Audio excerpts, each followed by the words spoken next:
microphones. Shout out. Cheers. Imagine we did the whole podcast without microphones. There's been a few scares like that in the past, to be honest. Oh, yeah. What was that? Was that vodka? That was vodka. It was pretty smooth. I'm not gonna lie. Cool. Yeah, is that Costa Rican vodka? Yep. That was Yep. just a subtle way of saying we in Costa Rica, baby. Mm-hmm. Home of the founder of Identity Collective. We got Anen here.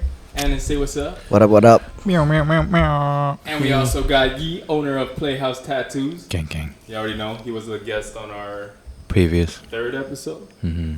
Yeah. He's actually wearing the same shirt, so that's why he took it out. Facts. I was. Well, yeah, that's true. Yeah. But with tats like that, you gotta show them off, man. Hey man. Yes, sir. I already know. All right, I'll kick us off right now. What would you do if tomorrow you woke up without a penis? Without what? Without a penis. Like I'm still a boy though. Mm-hmm. Just my penis is. It's just gone. It's Just gone. flat, or is it Exactly how you are right now. Like a Ken doll. Just without. Yeah, like a Ken doll. Well, I would first figure out if I could still pee. Mm-hmm. You know, it's like, is there any holes that I could use to pee? It In- comes out your mouth. Yeah. all this shit, all this setup, just for a fucking question like that. That's the value we're providing. Opening it up. My bad. No. I'm just, you're good. All right. Serious But question. what would you rather? Actually, I have a question for you guys. Yes. Would you rather have 4 arms or 4 legs? Forearms. Forearms. Forearms. Like Machamp. Mm-hmm. Like, Yeah, wait, yeah. 4 arms or having a 4? No, like 4 arms. Because you'd be able to if you were fighting somebody, you'd be able to fucking hug them. And just, Why would you beat want the 4 fuck- legs? What's the benefit of that? You could run like a horse, bro, like 80 kilometers an hour. Like, Well, Yeah, You know, like- hands are a much Oh, better tool. true. Yeah. So 4 legs. Like, do I have like one Well, of I those guess- like half horse body, half Yeah. man Yeah, body? I was gonna say, like, depends on how the legs Oh, are that's positioned. different. You know, Right. if, That's if I have different. 4 legs just like this, like on the standing, side and shit. Nah. like, what's the point of that? So what would you rather have? Like if I have a horse If body. you were a fucking like centaur. or centaur. Yeah. like, you know. I would rather be a centaur. Yeah, but your dick Really? would be behind you, bro. That's fine. Like your dick That's would be fine. where your ass is. You would be like it. I'll have no a penis horse in the dick. front. I'll have What's a horse the benefit dick. of having a dick in the front and it's supposed to be in the back? Exactly. It'd be kind of weird to navigate. But I shit. got a horse dick. Navigate what? You It doesn't know. what- when you have a human dick on your horse Oh body. no! That's not possible. Imagine it's just a little. Okay, we might not put this. Okay, next Just to time. jerk off, Yeah. you'd be jerking off somebody else, bro. Yeah. Fact. Oh, you can't even jerk yourself off. There's You'd no more have to jerk reach off. back. Yo, animals find ways to jerk off. I don't Yeah. know if a You horse see can. dogs like. Yo, humping pillows have and you shit. guys seen like it was like a golf thing, and then in the corner it was just like a deer giving another deer head? No. Are you sure that wasn't a baby drinking milk? No, it was legit like legit giving head, legit giving head. Why'd you make eye It's like contact? there's no. This guy made eye contact. Yeah, It was legit giving head. Okay, I may have over-exaggerated. for real. All right. Shit, all right. So, The reason we're here, the reason we're out here in Costa Rica enjoying this beautiful setting, we're out here in Anen's crib. Anen's just across the street, but this is the whole complex that he lives in, and it's fucking beautiful. We're having the time of our lives. We got a big crew, you know? And this podcast, we're really looking forward to shooting this podcast because we really wanted to get into your head. We Okay. wanted to get into this guy's head. He, as the founder of Identity, you know, he started it 5 years ago-ish. 2018, December 2018. Oh shit, so that's like, You do the yeah, calculation. that's 7 years ago, because we're in 2025 now. In 7 short years, you've built it up to 5 businesses now. You know, you got 3 barbershops, you got Yi's Tattoo Studio, you got the salon, the hair salon. And shit, that's all done in 7 years. And as of last year, you moved you and your family out here to Costa Rica, so you're really living the life. You're really living that, you know, like entrepreneur, digital nomad type of life that seems to be the craze nowadays, but you're really living it, you know, with no fads, no fake shit. So, shit, we're here and that's what we want to do. So I guess I'll start off by asking the question, as the founder of Identity, what's your identity? What's the Identity Collective all about? And yeah, just who is Anen Nguyen? Okay. Do you guys want to hear about identity first or about me first? Doesn't matter. However way you want, man.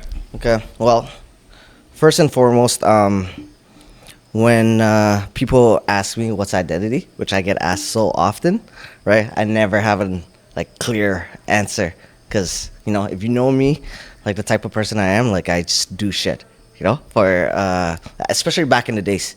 And especially before I met you, right? That's a whole different topic, right? Where I'm just pretty reckless. I just go at it. I just do whatever. I'm like, yo, this sounds cool. Just do it, right? So, like, coming up with the name wasn't that cool of a story, right? But It's a huge fucking bug, but go ahead.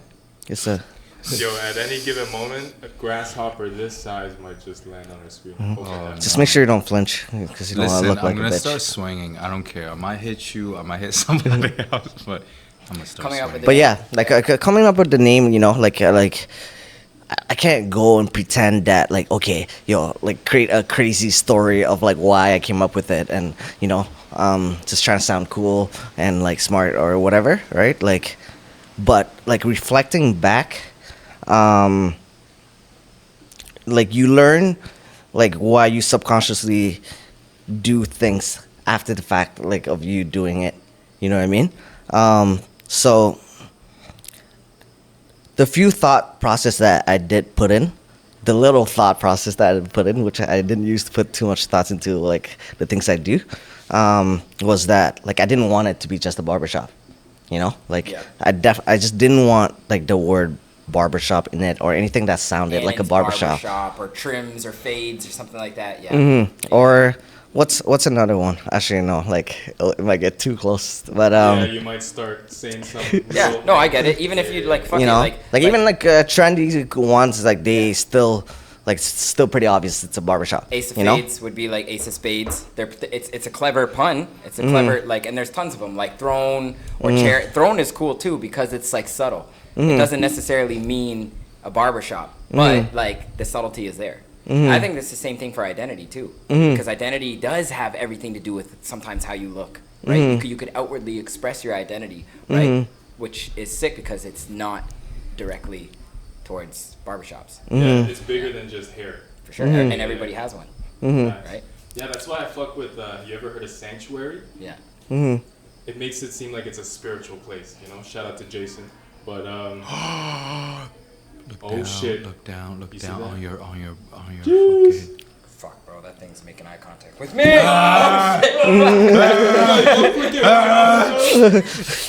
I'm like, wow. It's gone. I'm like, wow, this guy's pretty chill about it. He's like,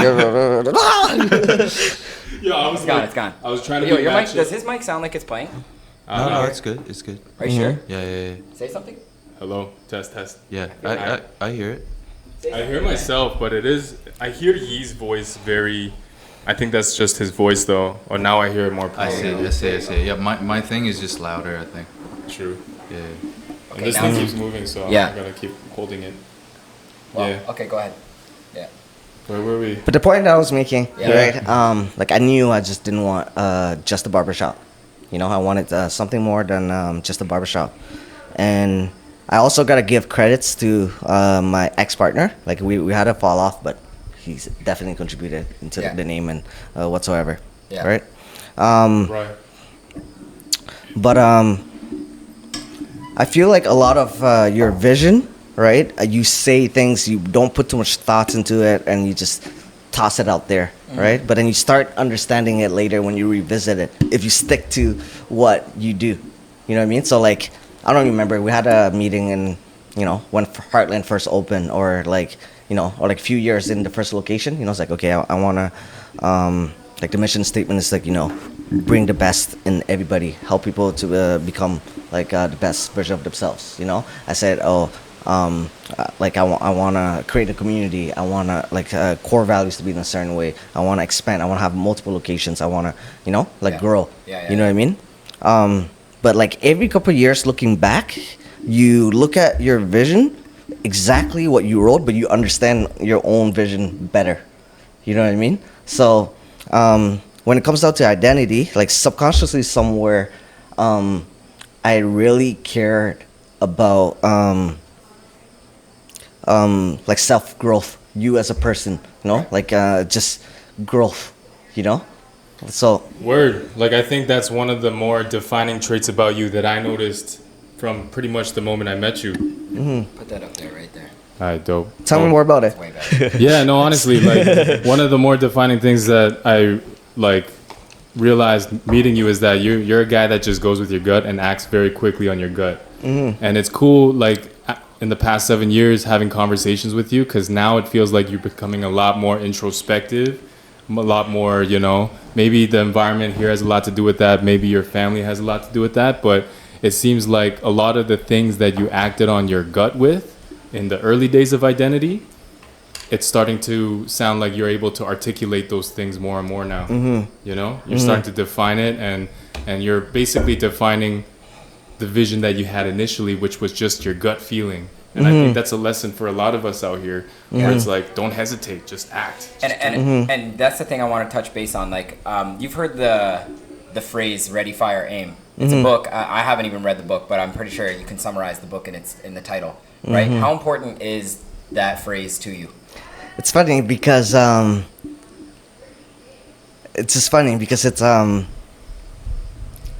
it's actually what I'm trying to do less of. Well, now. Yeah, now. Right. Right? Like, I wouldn't say that it was wrong or anything like that, right? Because for me to get where I am, like, that's required. Right. You know what I mean? But, like, you see it on social media so often when people say, like, oh, don't fear, just take the risk, just go and do it, and all that kind of stuff. Like, yo, like, you don't have to know, just go and do it, right? Like, I feel like it's like targeting specific kind of people, you know, and if anything, like, majority of people. So I can see why it's so popular, and, like, you know, like, oh, don't fear and stuff like that. Yeah. But I feel like if I've gotten advice to have a little bit of fear, but not necessarily fear, because fear is not good. You know what I mean? Right. Good or not good, all right? I would argue it's good. Okay, so it could be good. It's a all right? survival instinct. Okay, cool. But Yeah. the point being is, like, I needed to be more careful. I needed to think a little bit more. You know what I mean? Right. Before I act on things. I didn't need anyone to tell me to be fearless. You know? Like, it's such a dangerous thing. You know, like, I felt like I definitely could have saved, like, so many, like, setbacks. But do you think that's because that's a you trait?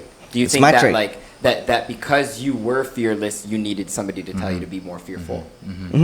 He's Yeah. kind of on the other spectrum. I'm on the other compared to- spectrum Right. of things. So of that topic. Hormozia said, and I even saw this Graham Stevens on the Iced Coffee podcast. He was saying that when you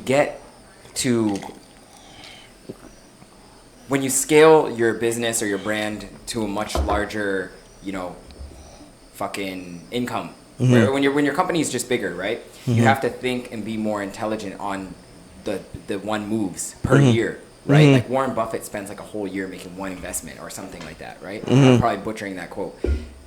Now, they advise, like you said, that the majority of people who don't even have their foot in the water. Everything look good?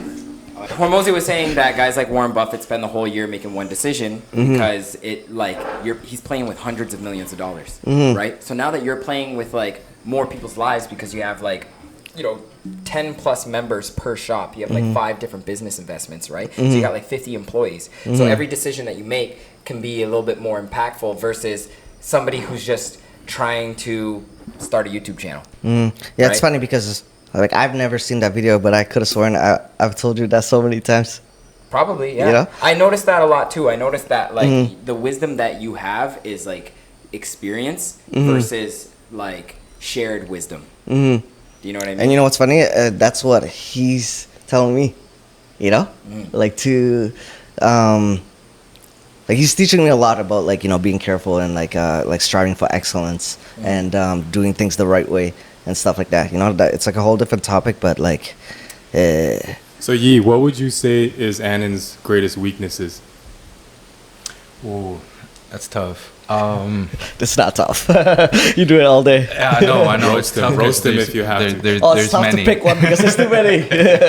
No, but it's not that. I think everybody has strengths and weaknesses. He kind of taught me earlier this month that every weakness is actually the other side of the coin of something that is a strength. So you can't like, I can't look at the weakness as a single thing. He has, for example, like I'm kind of on the other side of the spectrum where I think too much and I don't act. So you're basically like autistic. Yeah, basically. I'm pretty sure I'm on that spectrum. Honestly, somewhere, it's a big spectrum. Yeah, it's a big spectrum. But I'm there's a pretty huge sure. difference between how like you don't act compared to like the. It's not people. laziness for me. It's more of just over analyzing. It's too much analysis, and I do act when my analysis get to a point where I know this is what we should do, and I actually act quite quickly. But with him, he's so much on the other side of the spectrum where. Which I need as well, right? And this is why we partnered up. It's that he can just look at something and just not think and do. Whereas for me is I was stressed out about, we should be doing this shit, but why aren't we doing it? You know, so he kind of helps me on the other aspect. But if I were to point out something I can benefit him with, would be the understanding something more fundamentally before acting on it. Right. Okay. Yeah. So you would say that he doesn't understand things fundamentally, certain things, right? And then he acts on them. He just acts on them once he. So he almost like glazes over the details. It's not even details. I think it's understanding. I can't even explain what it is that makes somebody understand something. That's You know what it is? fundamental. You remember our conversation about linear logic? Yeah. I felt like it was a lot of that. You know, I connect a few dots in, right, and it makes sense, and I go straight at it. You know, when there's so many different way and angles to look at things that I don't see. You know, because when I see a dots connecting, I'm like, okay, it makes sense, and then that's it. You know, so like it makes sense to me. I go at it. You know what I mean? Right. And then like. Oftentimes he challenges me on There's a lot of aspect in the sense of like when you don't look at things from different angles before you act, you can be manipulated by your own ego, and I think that's one of the hardest things to kind of surpass is you don't know what you're doing is actually the thing you want it to do. And a lot of times you're acting on things because, this is going to make me like look cooler to people, instead of what you actually should be thinking is that would this benefit the whole group, right? And I think there's a deeper understanding of things. Like when you understand things a little bit deeper, you would do things slightly different. And those nuances is going to change everything, you know? Like you can make $1 million by brute force, but you can't make $100 million by brute force. exactly. Right, so there's a barrier that you can't cross. And I think both of us has gotten to that barrier where we've gotten to $1 million revenues and, you know, but then what's after? You know, because we're only one person. It's like you can force everybody to... It's like the journey of becoming a leader. Like Exactly. And there's multiple layers of a leader, and you have to evolve with that. And one of the evolutions that we've been challenged with is, I believe, the understanding things fundamentally. Right. And it's hard for me to explain that because I'm still kind of on the journey of understanding what that is. But like, I think that's the reason why Elon and Steve Jobs are the way that they are. You know, are Elon and Steve Jobs and not us, right? Like there's, whether or not you guys fuck with him in terms of whatever his decision and whatnot. Yeah, fuck the politics. Yeah, whatever. fuck the politics. Yeah. Outside of that, what they can understand is that, for example, with Elon, when he started making rocket ships, he wasn't looking at the rocket ships as what it seems to be. He looked at it from the most fundamental way. He calls it the first principle thinking, but it really is just go as deep as you can where you get to the layer where you can't go deeper, right? So when he calculated price of his rockets, he wasn't calculating on what's on the market.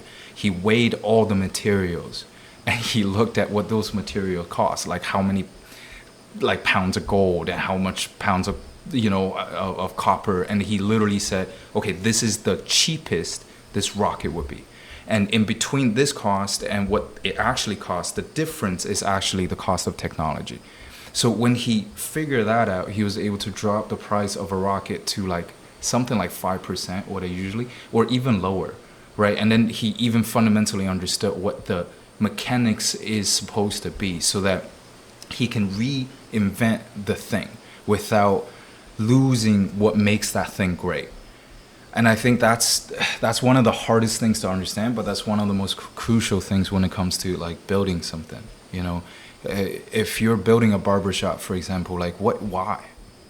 Right? When you understand the fundamental reason why someone gets their haircut, right, you start to realize maybe it doesn't matter how much if the fade matters, right? How this, it probably just matters whether or not this person's gonna get the girl. Like, there is a more fundamental reason for the existence of this established, and from that you can kind of see things a little bit differently. 100%. Yeah. I think like what we always talk about, pretty much every single podcast, like we talk about purpose. We talk about like what's your why, you know? But I would the thing that I would say is like I think and I do want to kind of switch away from this topic, but I think like when it comes to rocket science and when you have like $1 billion in a project and people's lives at stake, like one of the shuttles just blew up, right? And which one of the NASA projects blew up with people in it? Actually, there's people in space right now. Apparently, there was a mission, if you believe in that shit, we won't get into conspiracies and stuff, right? But there's people that are trapped in space as we speak in one of the last like missions. Like they're up there and they're not coming back for another 6 months. SpaceX mission? It was like I don't know if it was SpaceX. I think or it was like a NASA. Russian. Something like that. They do if that we a search it lot. up, Jamie, could you pull that up?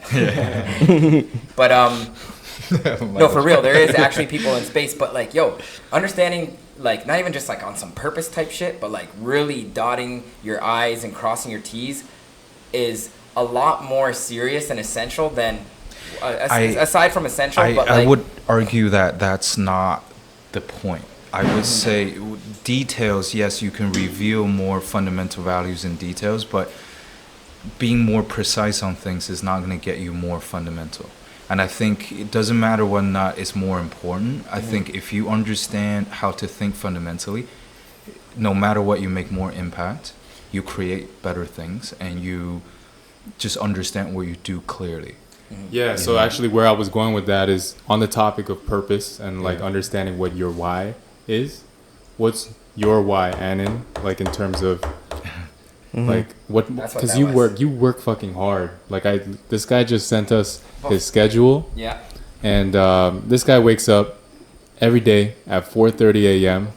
and right away, basically by 9 o'clock. He's been sleeping at 2 a.m. because of me, and he still wakes up at 4 a.m. Yeah. And then I look at the schedule and I see how much work you do before it's even 9 a.m.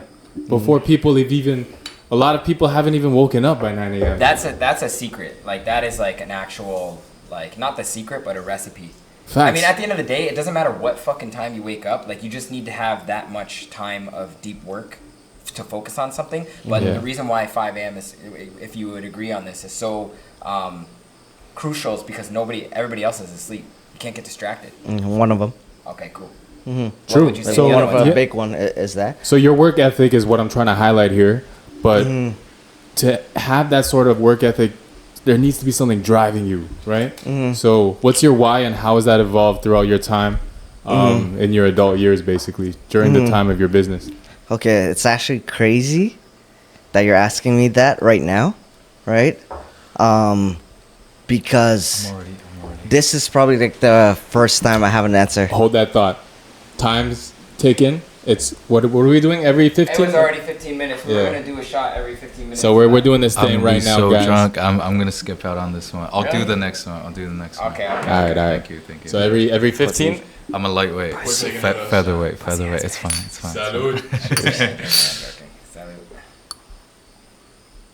Yo, you have no idea that how perfect of time you've asked me, like, what's my why? You know what I mean? Why? Give us an idea. Why? Why Because is that I important? finally have an answer. As of yesterday. And what, you didn't have an answer before that? I never had an answer to that. Like, and that's such a common question people ask me, like, all the fucking time. Like, what's your why? What's your why? What's your why? Okay. You know? And I've never had an answer. Like, you I know? feel like I've heard your why. You know?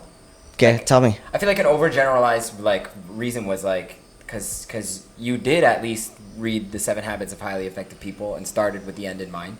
You wanted to be remembered as like, you know, a good person, a hardworking person, and, you know, someone who supports their family. And but I feel that's like not- their family is a huge why. Supporting your children and putting. But you know, that's not the why. That's objective. You know, my objective, like the end in mind, is like, okay, where do I want to be? right. You know, So where do what's I your want to why? be? What's It's my your goal. why? I want to know. Yo, chill out, bro. But it's pretty fucked up. It's probably not as cool as you think, right? But it's gonna be pretty hard for me, like to share. Yeah. Yeah, it's tough. Vulnerable. It's a very vulnerable. I think you know? it's too fresh. We're about to. It's a little fresh. It's as of like it's just as of yeah. yesterday. But I just wanted to be loved at the end of the day. You know, I just wanted to be loved because yeah, I think That's it's real, though. it's That's too so too real. fresh. I think so I think real. that is exactly why a lot of people. So I was just watching the podcast with Stephen Bartlett and Chris Williamson, and they talk about the reason why their hustle is due to a lot of insecurities, right? Maybe it was just the comments of people saying certain things, growing up, wanting to prove something, right? And you know it's funny because one of my friends, his name's David. Shout out David. He's somewhere in the world right now. He was in like Tibet, traveling the world, shit. right? He was one of my boys. You met David, right? No, you never met my boy from Windsor? Very deep voice. What's his name? David. Norman David. Okay, anyways. But very insightful, would always like question my thinking, would always get me to look kind of deeper with inside and stuff like that. And he said the same thing to me when I wanted to be a rapper. He's like, why do you want to rap? Right? And I'm just like, oh, because, you know, like I want to be rich and famous and all this, right? And he's like, but why do you want to be rich and famous? And like, why do you want money? He's like, oh, because like I want money so that I can like buy nice things. He's like, and why? So that I can like be around the like and celebrate, like be with the people that I want to be with. You know what I mean? And he's just like, but why do you want that? He's like, because I just like, why do you want fame? Why, like, oh, to be popular. Why do you want popular? Because I want to be acknowledged. Why do you want to be acknowledged? And it really does break down to like I want to be loved. loved. Like a lot of things break down into that. You know. Is there an answer to who you wanted to be loved by? Yeah. So, yeah, like, I mean, like in the past when people ask me like this question, like oftentimes, like, you know, like first of all, like like later on the time, I became a little bit more honest where I'm like, yo, I actually don't know, you know? But in the beginning time, you know, when you're young, it's like, yo, because like I want to take care of my family. I want to provide. I want to make an impact on the world. I want to help like the poor and like whatever it is, like whatever sounds cool, you know? But then eventually when I started, as a matter of fact, when I started fundamental thinking, right, I started to dive a little bit deeper to like why and stuff like that, and I like I definitely like learned that there's so much more, and like I really don't know why, you know. But as of yesterday, it clicked into my head that I wanted to be loved, I wanted to be needed, all right, like I just wanted to be loved by my mom, you know, right? And fuck, like Word. it's hard, yo. Yeah, yo, thank you for sharing shit. Yeah, like I think going through that, we talked about this in the last episode too, that self-exploration, self-depth, that self-understanding is so key. And I think you mentioned the 7 Habits of Highly Effective People. Like it talks all about success is an intrinsic journey, you know? It's all about work that you do inside. Right. If you don't mind me asking, why did you want to be loved by your mom? Do you feel like she didn't show you love, or do you feel like again, like it's tough, but I do want to get it out somehow, you know. And do you feel like it was like an Asian thing, or do you think it was something that was from her own personal like? I'm not sure. I can't say Asian or not Asian because I'm not familiar enough with Other Asian like family other and Asian stuff? family and Like, whatever. bro, like right? I don't know my what it dad is. not affectionate. You know what I mean? Barely says words to me. Right? He loves me from afar, and I feel like he loves through his hard work. But he's not very like active in my life. Do you know what I mean? But it's like a little bit deeper than that in a sense of like I was manipulated a lot, Right. you know, by my mom, you know, and you know, like like for me to give her like what she wants. Yeah. For the record, guys. The terror and the fucking massive bugs, you know, and they come around, you see them, you're just like, All of our eyes are going. Yeah. Okay. And I was never able to like receive it, so I don't know what's it like, you know. So like I'm still chasing that, you know. I'm still chasing that, right? Right. And you know, that pushes me to attain that love. So like you know, like I put people on. I put a lot of fucking people on, you know? And to make myself feel better, I'm like, yo, I just want everybody to win. I want my whole team to win, right? Like my intention is like, yo, I just want you to win and whatever, right? But the truth is like, it's a lot more selfish. You know what I mean? It's a lot more selfish. It's like, I want to be needed. You know, I want to be needed. And I want to be like loved. I want to be like respected. Would you rather be feared or loved? Of course. Like fear thing has never been in me and stuff like that. You know, like I never had any, like nothing in my family or characteristic. Is Maybe being respected and being loved mean the same thing to you? Being what? Does being respected and being loved mean the same thing to you? No. I think you guys are still kind of on the superficial aspect where what he's talking about is the inner child, where he's still a child looking at his mother who has never loved him and manipulated him, and now he associates manipulation as love. We good? You know? And there's an aspect where I felt like what you guys are asking is very much in the sense of like love as respect or fear. It's power. You guys are still looking for power. Some kind of money can buy, right? Whereas those things that he's experiencing, money can't buy. And those things, no matter how much power he gets, he'll never be fulfilled. So now, as he understands that deeper layer, it's a very tough thing. And I believe the reason why he's saying it's tough is because he doesn't want to cry right now. Yeah. And it's so hit in the bottom. And this is what we're talking about in terms of fundamental thinking. Like earlier, where you're saying that your friend just keep asking why, but why, but why, but why. We did that until to a point where you can't keep continuing without bawling your eyes out. Right. That's that level where money can't buy. And I think the solution is actually easier than anything else, but What solution? to his current, I guess, conflict. Internal conflicts. Okay. Yeah. Yeah, because that's a common, you know, criticism to therapy in general. It's like, okay, you grow awareness of your deep rooted childhood traumas. You come to an understanding and an awareness of them. What's the application? Like, does the understanding give you a sense of peace once you're able to process it? No, Exactly. it never does. It actually makes it worse. But I believe it makes it worse momentarily. You know, but you have to get through it. It's kind of like you're going through a tornado. You have to get through it. It's tough. I think every person wants to be loved at the most fundamental level, and there's one person in their life that they never received the love from, and a lot of times it's their parents. Okay. Facts.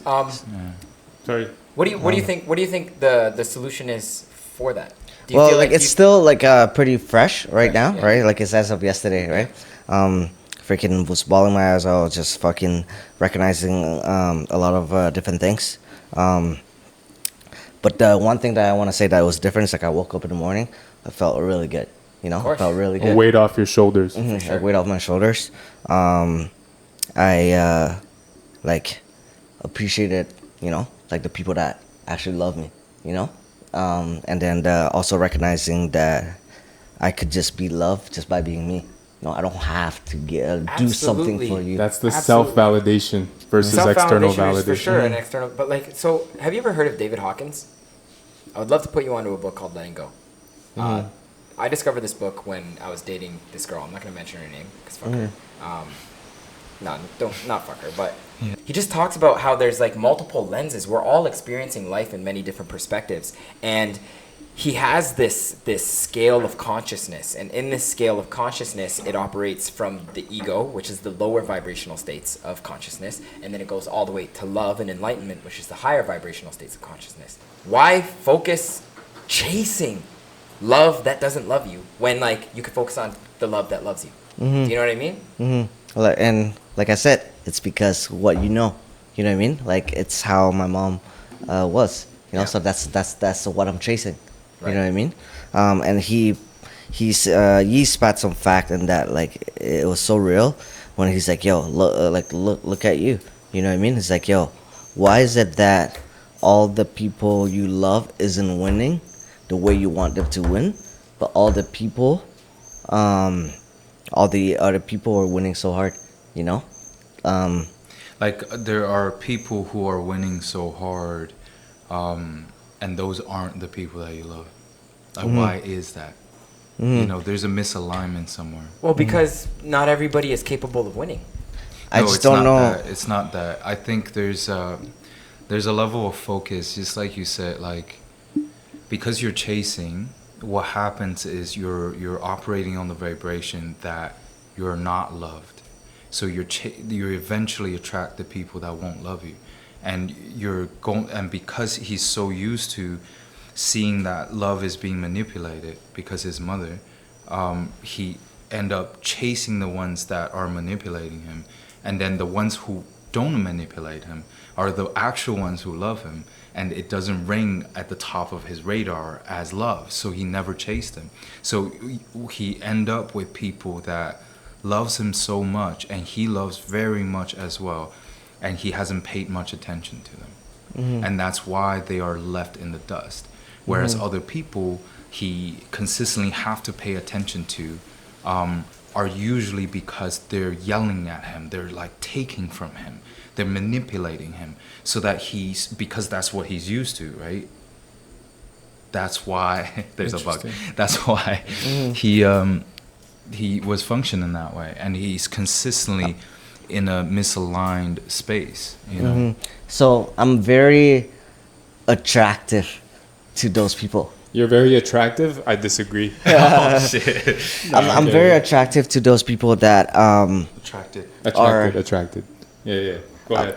I'm very attractive. No, they are very attractive to you. You are very attracted to them. That's what I'm saying. I'm very attractive to people. You are attracted To them. They are attractive to you. Yeah. If you say you are attractive, it means you are attracting them. But that is what I'm trying to say. Oh, you're very attractive for those people. Yeah, I'm very attractive in the my eyes. bad. In So the you're saying- eyes so you're of saying I'm that, very like- attractive in the eyes of the people that are similar to my mom. That are right. Okay. You know, I'm very attractive to people that are similar to my mom, right? And as a matter of fact, like it made me realize that, like, yo, those people are often lacking in a lot of skill set, right? So they develop Dependencies? they develop survival skills that They want a host. find motherfuckers like me. A host. Yeah. You know? To kind of like Motherfuckers like manipulate. me, that's very easily. Parasitic individuals need a host. Yeah. Yo, yeah. for real. So, Facts. I don't wanna like assume anything, but would you say that you maybe were victim to narcissistic parent abuse? If you know what that means. Define Narcissistic is go ahead. You. I mean, like, look, we don't need to define it if you don't know what it means, but essentially, I think I can get a grasp of, you know, what kinds of things that you may have had to deal with because your best interests weren't looked out for. Instead, it was somebody else's best interest that was looked out for when you were a child.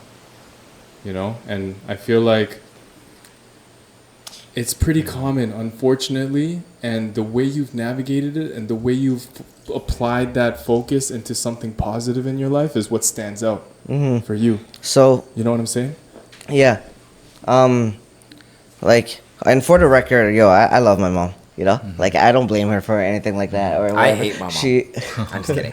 So you like See- that's honestly like back to the Jesus thing. Like you've forgiven. You went through that inner work to forgive. I like, even though this is new to me, right? But I understand enough how things work that, you know, whatever it is, like I could continue exploring like why my mom is the way she is and whatever it is. I love her. You know, at the end of the day, like she might not even know what she's doing. You know what I mean? Bro, at the like- end of the day, like she'll die for me. You know, at the Yeah. end of the day, like, you know, she's great. You know, I love her. Most you know? So manipulated people and narcissistic people are that way because of deep-rooted trauma in themselves. Yeah. You know, like, and I only know the surface level of her life.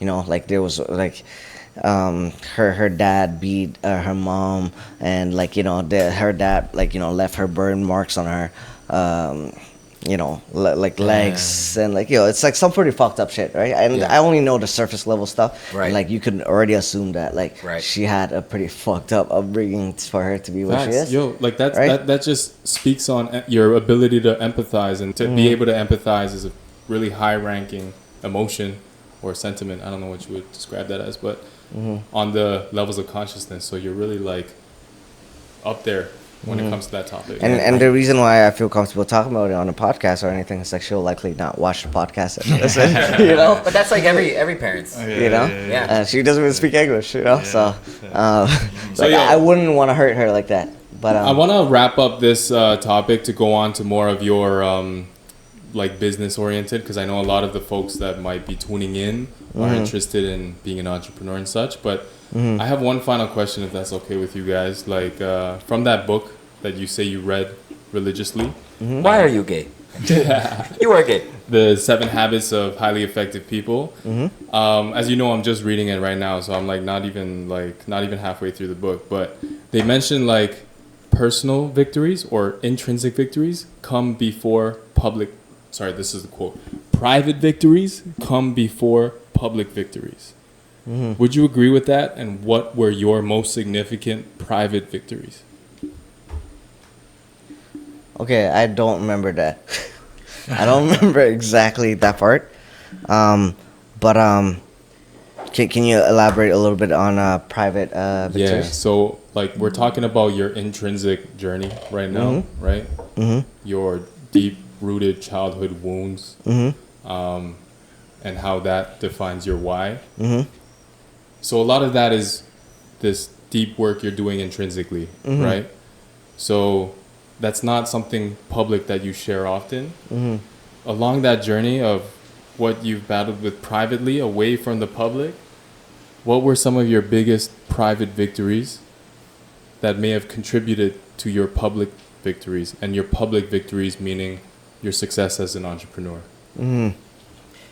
Almost like your like emotional stuff, like family stuff. How much would you contribute that to like the outside external? Everything. You know what I mean? Like it's so, like, yo, it's what you need. Like it's literally, like when you were talking about secret to success and whatever, right? This is secret to success. Right. You know what I mean? What is? What he just went through, the Yeah. love part. So like for That's the gold.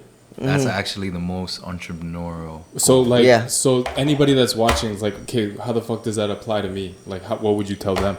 It's the same thing as what you were talking about earlier. He's vibrating on the love consciousness, and this is how you attract. Like, he's figuring out the knots within himself, why he fails. Like, most of us can succeed very easily, to be honest. The work that you need to do is very straightforward. And if you just go and do it, you'll succeed, right? Just like if you write the right book and you give it to the right publisher at the right time, you're going to be famous. And you don't need to write any books before that. You can do that. The issue we can't do that is because we are shooting ourselves in the foot. And what we need to do, and what he's been doing, is unlocking the parts of him that has been holding him back. And those little victories that you have, and more fundamental you get, the more Do you feel like that though? Do you effective. feel like that you're being held back by internal struggles? oh yeah, 100%, Really? 100%. And a lot of these things that we've been talking about was purely to solve the business issues. And if you go fundamentally enough, that's what we got to. As a matter of fact, it's the only thing I'm held back with. Yeah. Which is not being loved, like the purpose of why he was doing this in the first place. Right. You know, and the purpose was wrong. He was chasing the wrong things because he didn't get like cleared on why he was doing it. And now he's cleared on why he's doing it. All of a sudden the friendship means different, relationship means different, the work he does means different, and and you can actually stop doing the things that actually takes you backwards. If he figured this out, like he's been in business in 7 years, right? If he figured this out 5 years ago, he would be 100 times richer. So he'd probably than be he less is of a now. people pleaser. Exactly. Yeah. Exactly. Exactly. Yeah. Like a hard no just means no. You know, like Or building a business around the wrong avatar. yeah, You know? yeah. You know what I mean? Like, yeah. There's a crucial difference why Steve Jobs was able to create the things that he was able to create and nobody else was. When he left the company went tank. Right? When he came back, he fixed everything. There's a reason why there's only one book he was reading for the past like 20 years, last 20 years of his life. And that book has nothing to do with business and it's purely spiritual. Which book was that? It's the autobiography of a yogi, and it's I Is read that the title? Yeah, Okay. and I read that book, and it's ridiculous. It's like basically Buddha. Like he's just getting an autobiography of somebody who transcended life and went to space and came back as Jesus. Like literally, that's what the book was about. And the more you read it, the more you're like, why the fuck did you read that? Right? And the more you understand it, you realize like on the fundamental level, these are the problems you need to solve before you can create something that enlightens the entire world so that they'll pay for. You know? Yeah, and you brought up the example of Steve Jobs. I think maybe what most attributed to his genius is his ability to storytell. I don't think so. You don't think so? I don't think so. I think that's a misunderstanding of the world. His ability to attribute because he changed the world. He made something that wasn't able to be made before. Yeah, I feel like guys like That's not true though. I don't know much about Steve Jobs No, or yeah. Elon Musk, but yo, they're visionaries. They think fucking 10 No, years in the future. it's not even just that. He made the impossible. When the iPod came out, it wasn't possible to make a computer that small. Right. He made it happen. He was the only person that made it But happen. that's not true. The BlackBerry. No, existed. BlackBerry was shit. Exactly. That's my point. But no, It's they didn't make it. They didn't make it. He made it. BlackBerry, you can't compare BlackBerry to the product that he made. But you know why? Well, like to attribute, to define, because I'm a big fan of Steve Jobs too. And I've read his books, watched his movies and stuff. And two things. This is going to sidetrack a lot because I could tell you're passionate about Steve Jobs too. But I think... I'm passionate about blowjobs. Like giving them? Yeah. Don't get ye excited now. I'm playing. Nah, like... I know Steve Jobs better. No, I know Steve Jobs. yeah, yo, let's... The guy's dead. Yo, Steve for- Jobs is dead. For real. I love the depth because I think maybe off camera I want to talk to you more about it. But for the sake of this episode, we've had the pleasure of both you guys being on here. Like storytelling, I think, is a big part of identity and what that brand is specifically. And I kind of want to transition over to like your upbringing, not upbringing, but your come up. Sorry, your come up in the business world. So like, I want to get inside your brain about your first business and how, like, where you were at mentally when you decided to make that jump from just a barber to barbershop owner. But before we do that, Mike, we good on everything? The 15 minute. I don't know the time. Okay, so just give us a signal if the thing goes Goes out. off, Yeah, yeah. Just like, For now, I'll do How many another. more minutes? Yeah. How many more minutes? Do you want to just get into the nitty gritty? Yeah. Just like, okay. Like I don't know how valuable these things are, but I did wanted to talk about like, you know, like, okay, like I had a journey like last night, you know what I mean? Right. Like, and then like some of the things that what's the difference now? You know, how did I wake up in the morning? You know what I mean? Right? And like some of the things is like, yo, literally anything that Anya does, for example, right? Like, yo, it makes me want to tear up. Like, literally everything she does, it's like my first time recognizing love. You know, it's like Oh fuck yeah. Fuck yeah. like I don't know how, but yeah. Yeah. But like, so that's what I was gonna get into. You know what that reminds me of? Like, you have such a deep gratitude for everything around you and of experiencing love around you. That gratitude is so strong, and I feel like that's. Oh, is this still recording? Yeah. Yeah. Okay. Yeah. No, and I feel like, I don't know about you guys, but that's the best place to operate from. When your gratitude is so deep, all of your motives become bigger than yourself. When you feel gratitude on that deep of a level where you recognize and tear up at every stage of love that you recognize, Yeah. that's when you have no choice but to give back. That's when you have no choice. Like, I'm so grateful, I have to give back in some way. And I'm not talking giving back with charity, you know, I'm talking giving back and building something and providing and providing for your people and like giving, you know, opportunities for your people, like all that. Okay, so not to just write you off, but like your conclusion. What's your conclusion with everything? You woke up right this morning and you're seeing your wife in a different perspective, right? And you're seeing love in a different perspective. What's the conclusion, and what are you gonna like? I feel like my awakening is like, yo, like I'm gonna learn a lot. Right now it's like, yo, I'm absorbing, I'm noticing, I'm recognizing, right? Like fucking information is just, you know, like going at me, you know, and I'm like seeing so many different things. I'm learning so much, and you know, so like I feel like, okay, I took a big milestone. I'm about to grow like crazy. You know what I mean? Right.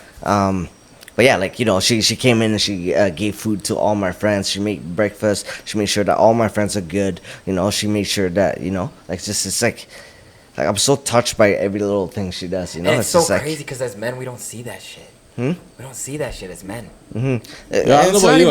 I see it. Like I see it. No, for sure. It's not that you like I don't see it, you know, but it's just like understanding things in a different perspective. You know what I mean? But yeah. But then now right now like the journey I'm in is like it's very obvious who like loves me, you know, for who I am, that, and they have specific characteristics, there's specific things that they do, and there's people that are, you know, using me, manipulating me and stuff like that, and they have specific characteristics. So the obvious thing to do is like paying attention, you know, paying attention to what, and I'm learning, you know, I'm learning. So true. Yeah. So if you love me, yo, you're about to win. fuck, I'm gonna lose. Beat me to the punch. I'm playing. Nah, but okay, so like it's crazy how like the depth of your thinking is now as I'm hearing you talk. Because like when I first met you, when you first opened your first barbershop, like I think a lot of the people tuning in, that's where they might be in life. Is like looking for a change and looking for like a step up in life. So I want to get there. I want to go to, because I know you guys were homies back then, as you are now, but back then as well, like More back then. Just kidding. yeah, but like It's been very business. It's been very business. But that could just be me. I'm a very lone one, but that's a podcast for me. What? Maybe I'll need a conversation with you guys and go into a therapy session for that. But go ahead. That's not true. You okay? Wait. Right. No. So okay. So the question that I have here is, how much did you need to open your first location, like as a business owner, and how did you come up with the capital? Okay, so one of the things I definitely should have done is just prepare all right, so that I remember exactly. But to that question, $80K to open up my first location. So $80,000 to open up a barbershop. First location. That was in 2018. Yeah. Pre-COVID prices. Pre-COVID prices. What is it now? I haven't opened up a shop now, so I don't know. That's cool. But I do know that like every shop becomes more and more and more expensive. Yeah. To put things in perspective, I just got a quote for the fucking renos, not the equipment costs, for $70K. But obviously there's other ways around it, right? But that's fucked. $80K equipment and renos. And yo, you're really good at that. You're really good at being a contractor and outsourcing and getting like a good deal on things, right? But okay, so $80K. So, but hold on, $80K is not all the money you need. That may be the only amount of capital that you need. But what other kinds of funding? Like, is $80K all in what you need? Okay, you know what? To be honest, like Also, keep in mind my inability to be accurate at that time. You know, I didn't know how to do finance sheet. I didn't know how to track, and I didn't know how to be accurate about the numbers. You know, it was definitely one of those where I'm looking through all the text and just try my best to write on a spreadsheet and try to understand, like, you know, how That's much big I because spent, I you think know? a lot of people out there are in the same shoes as that. You know, Bro, some people don't even have their own personal finances in law. that's what I'm saying. So like to get to where you are, like you don't need to know everything right now. You know, okay. So you have your 80K. Wait, Right. what'd you say? Like to get to where I am, you don't need. And how did What'd you you come say? up with the capital? Yeah, what I said was that, like, you don't need to know everything to get started in your entrepreneurial journey, No, right? the question was And- how much did you need to open up the first location, and how did you come up with the capital? Yes. You said 80K, but how did you come up with the 80K? Cash from just working, and I also partnered up with my ex-partner. So, Right. you know, so we split 50-50, and then we put in Okay, to the dope. first location. So then you saved up 80K, put it Saved together up, with like, your partner. 40 to 50K maybe, you know, cash, right? And Right. then Did you get a bank loan on top of the money? No, that's okay. just Perfect. cash. So And then, in hindsight, coming up with 40K is not hard. it's not. No. yeah, you just put your head down and work, which is what you guys did. Okay, so dope. So now you and your partner, you know, you got your first investment. You got your business up and running. At one point, did you break even on your money that you put down? And what kind of cash flow are you looking at? Like, what kind of like money are you taking home? Not as a barber, just as the business. Okay. And again, all right, keep in mind that, you know, like the first couple years, a lot like less experience, all right? So you're not as accurate, you know, like you're like everything you do, like, you know, sometimes you spend on your own money, sometimes you sometimes you switch bookkeeper, sometimes you hire bookkeeper, sometimes you know what, fuck it, I'm just gonna do it myself. So it's not as accurate, right? But I could confidently say that I was at a loss for a good 2 years. Really? You know, or like a good 2 years if I didn't.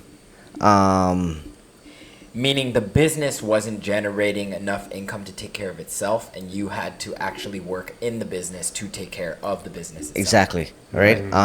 Like I was doing good as a barber, you Yeah. know, but I wasn't like making money off of the business. You know what I Right. mean? And to transition that where you want your business to make you money, right? And like relying on your business to make you money, right? It's a interesting process.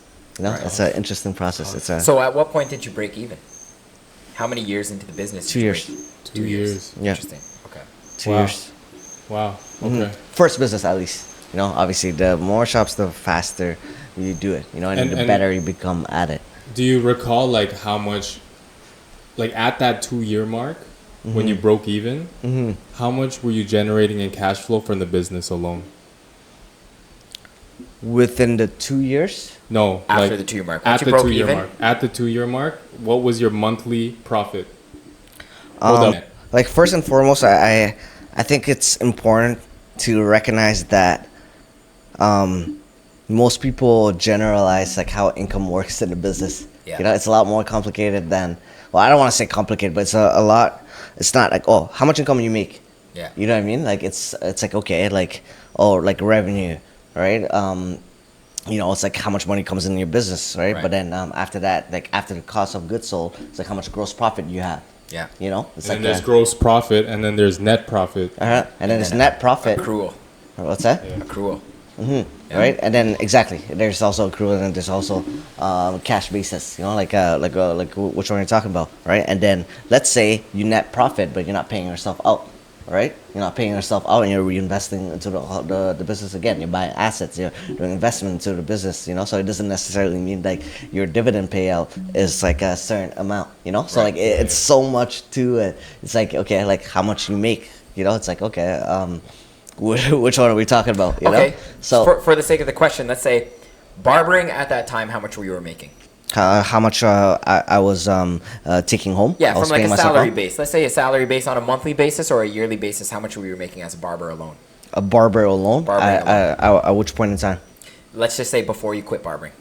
And when you're at like with the first location. Okay. And then are you talking about on average? On right? average, within the first 2 years. Yeah. Well, the first 2 years average, or like the last year average? You know, a huge difference. You know what I Right. mean? And then like If by you were to average, average all of those. If you were to average all of so those. if you were to Just give us an idea of how much you were making and where those funds from barbering alone. Yeah. from barbering alone, I was clearing on. I would never go below $2,000 a week. Right. So that's like a really baseline. Right. Right. And I was always aiming for 30 grand a week. Right. So you're a six-figure barber for sure. Oh yeah. Yes. 6-figure barber for Right. sure. And then once you started breaking even from the business with dividends, what would you say your new income was? So with the How did that take you from 6 figures to something else? What are you yes. making? Okay. So then I was doing $6K a month, right? Like from the business. Right. Okay. Net. Dividend. Just from the business. Yep.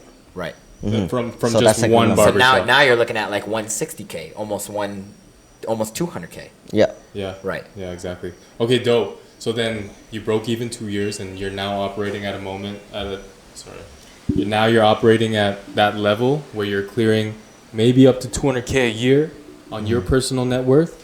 So then it wasn't long before you started To open up yeah. the Heartland location. linking up with these guys with, you know, Heartland location, Lakeshore location, this guy, Playhouse Tattoos. Yeah, sorry, this thing keeps moving. But it wasn't long before you decided to start expanding. And you started expanding at a pretty rapid rate. And that started, I know, during that COVID time. So take us through like your thought process and just what you were going through and your, just... Yeah. Well, like something I did want to point out within that process that I thought was pretty interesting is like the more I try to make the business money, right? The more I reduce my barbering income. So like because I had to focus on like the business growing, like I made less as a barber. Absolutely. You know what I mean? Yeah. And So we'll put a pin on that. and we'll put a pin on that. Yeah. Okay, so the next thing is it's like okay, like my vision is like having multiple location, right? It's like okay, let's have a next location. Right. Where would that be? Yeah. So that's when I hit you up. Right. I'm like okay, yo. Because you heard that I wanted to expand. Yeah. right. And Or that I wanted to open up a shop. Yeah. is that what happened? Well, like I was asking you. I called you and I called RJ because RJ went to go up and open up Ever Since, right? And I was just inquiring. I just knew I wanted to open up a shop, and at that time, I wasn't a part of your shop because I had beef with Daniel, right? I never really trusted Daniel and his character and stuff like that. We had our own little personal things, right? And it didn't work out with you and Daniel. I don't know if that was 2 years into the business. So around the 2-year mark, I had called you and I was like, hey, I was inquiring. I was like, hey man, like what do I got to do to open up a shop? And then I think you wanted to expand too, and there was all this other bullshit that was happening with you. And then you came to me and you're like, hey man, Daniel's out of the picture. Like yo, how do you feel about coming to Identity? Right? I think you needed a barber or something like that, right? And I was like, for me, I was like, yo, honestly, like I have such a great deal here.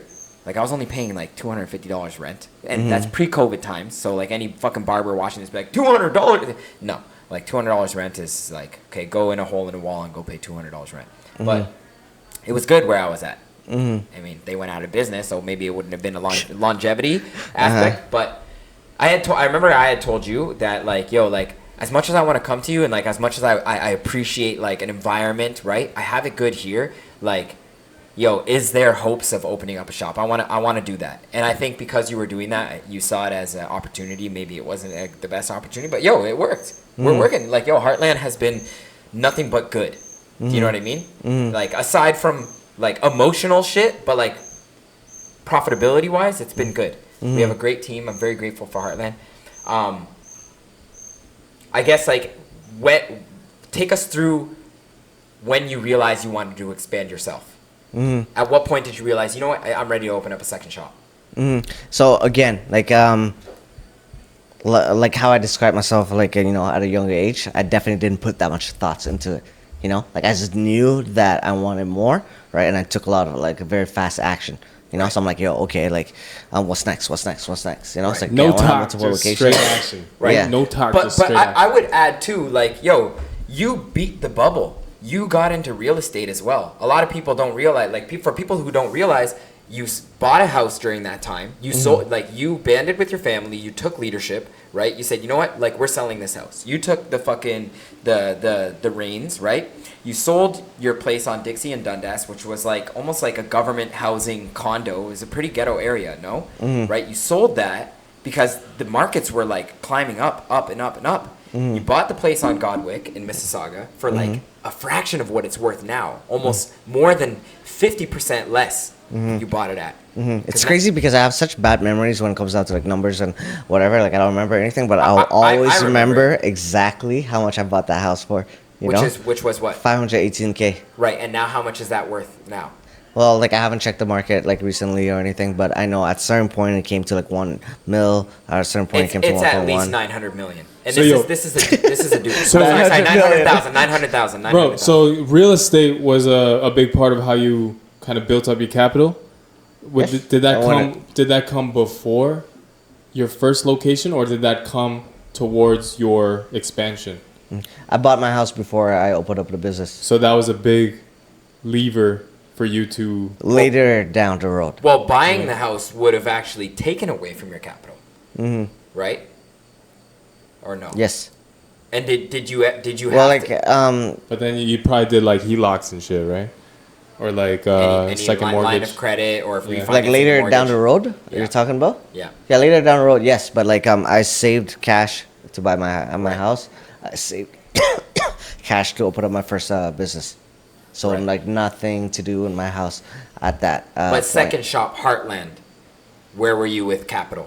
Yeah. And what made you expand? Yeah, I- take us through that fucking crazy sequence of moves you did in that COVID time. Well, where you- actually, sorry to interrupt you. Yeah, yeah. To be fair, Heartland was very low risk because COVID, the opportunity, businesses were fucking falling because of COVID, right? Nobody had, so you bought low. businesses weren't operating. So Cookie Cutters, which was the business prior to Heartland, which was a children's haircutting spot, yeah. which is Melonheads, which I don't even understand myself. I don't know why somebody would limit themselves to only cutting children, Yeah. right? That's a whole other topic. But then we got the opportunity to lease that unit, which was in Heartland, and at that time, it was supposed to be just me and him, right? And, lease and investment aside, that's when I had recommended, it was either Mike was a third partner because COVID was riskier, right? Or Rich Fades from Eversense as well. And we called both of them. We called Rich, and Rich was getting married during COVID, and he was like, hey, man, unfortunately, he didn't know us, right? Neither did Mike. Mike wasn't, that close to us either, right? Rich was like, hey, man, I'm getting married. I don't think this is a good time for me. I don't have the capital. And at that time, it was about a $30,000 down payment for everything, right? So it was $90K of an investment, right, around that time. So when we got Mike, we called Mike, and Mike, without a question, no questions, he was just like, I'm down, with a phone call, right? So after looking into that and realizing what the initial investment was, it was only $30K each. You know what I mean? So I don't know if that has a contributing factor to being able to expand. You were able to smell the blood, right? You were able to see the prices. You have to act now. Was that kind of going through your head? Because it's not typical. What the series of decisions that you made during that time, and it's a testament to a lot of investment theory, right? Where you want to be a shark when there's blood, right? When you see markets are down, that's when you act. Is that what was going through your mind? Oh, definitely not strategically like that, right? Yeah. I would say the thought process was definitely just, I want to open as many locations as possible. I want to grow. I want to be the top shit and be Would you say worldwide. almost uninformed optimism? Exactly. Yeah. Yeah. Right. And I was overly confident. Yeah. I was so confident in myself. You did the first one. I did Right. the first one. I like the location went well. You know, like You had the everything I capital. did, I felt like I crushed it. You know, I believe I was on top of the world. Any location, right? Like, how do I do that as fast as possible? You know, I'm right. like, yo, okay, yo, Sean is my boy. Yeah. You know, like Mike came in, I'm like, yo, I fuck with Mike. You know, Right. Mike and then is a valuable asset. I got lucky. Yeah. You know, I got lucky. I got really lucky. Oh, fuck yeah. Shout out to Mike. Shout out to Mike. Honestly, me and Mike don't always agree, and we butt heads a lot. But yo, he deserves everything. Like, yo, he's a fucking talented individual, man. He's such a talented man. I say that I can never take that away from him. Yeah, no frills guy. He's just like, yo, if you all talk, I don't pay attention to you. Right. And Straight. yo, I think like, would you agree that like it's less about the capital? The capital, like, especially when there's multiple partners involved, like 30K in the barbering industry, if you're making 2K a week, 30K is like what, less than half of a year Facts. of work. Do you get what I mean? So it's never really about the capital. That's why when fucking I get clients sitting in my chair, it's like, yo, if you ever want to fucking open up another one, I'll invest. It's like, yo, it's not about the capital. It's about like, what value do you provide?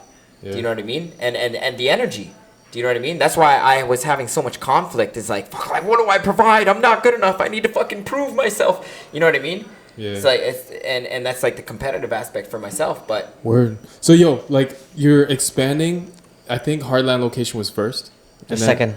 A second. second, Like after Brampton. yes, Yeah, yeah. Brampton, Heartland, Lakeshore, And then Lakeshore, yep. and then is it Playhouse first or the Oakville location? no, it was Lakeshore. Yeah. Yeah, And then, which you had acquired from Brandon because Brandon was trying to sell. yeah. Yep. And then what is that? And then Oakville first or Playhouse first? Then we went to LA, and that's when I met Yi. Then it was kind of at the Playhouse same was time. open for a long time. The Playhouse was Right, open for right. 7 Oh years. Yes, yeah. yes, So yes. okay, so take us through since we have both of you here. Like take us through the process of you acquiring Playhouse or you bringing stake and like partnering up with you. Okay, Sorry, and- I don't know and- if acquiring is the right Yeah, word. and I was gonna say first and Yeah. foremost, Yeah. no acquisition or whatsoever, right? It's just Yeah. like straight collaboration. I honestly don't even know how to describe our collaboration. You know what I mean? The best way I can describe it is I'm the strategist he was looking for, and he's the emperor that's gonna lead the country. Yeah, to the- Would place. you, would council. you, would you Yeah, yeah, say? council, Would yeah. you say that like part of your vision was that Yi had tapped into the American market, or no? No. Well, like So sorry to frame this question again. This It's was pretty- interesting to me because you're a barbershop guy. You're a barber. You're opening a barbershop. So it makes sense. You know, you have Heartland, you have Lakeshore, but then like now you're branching off, and you, like there's everybody and their mother has a business opportunity, right? So then, what guided you to the decision of partnering up with this guy who I assume you didn't meet until shortly before you guys collaborated? So like, I kind of want to know this too. yeah. Brandon introduced you, no? yeah, Brendan definitely like Brendan introduced us. He introduced me to a lot of people. Yeah. But sorry, what was the question? Like, why did you decide to partner? Why Yi? me. Why are you even interested in Yi in the first place? Why did you go to LA in the first place? Yeah. Okay, well,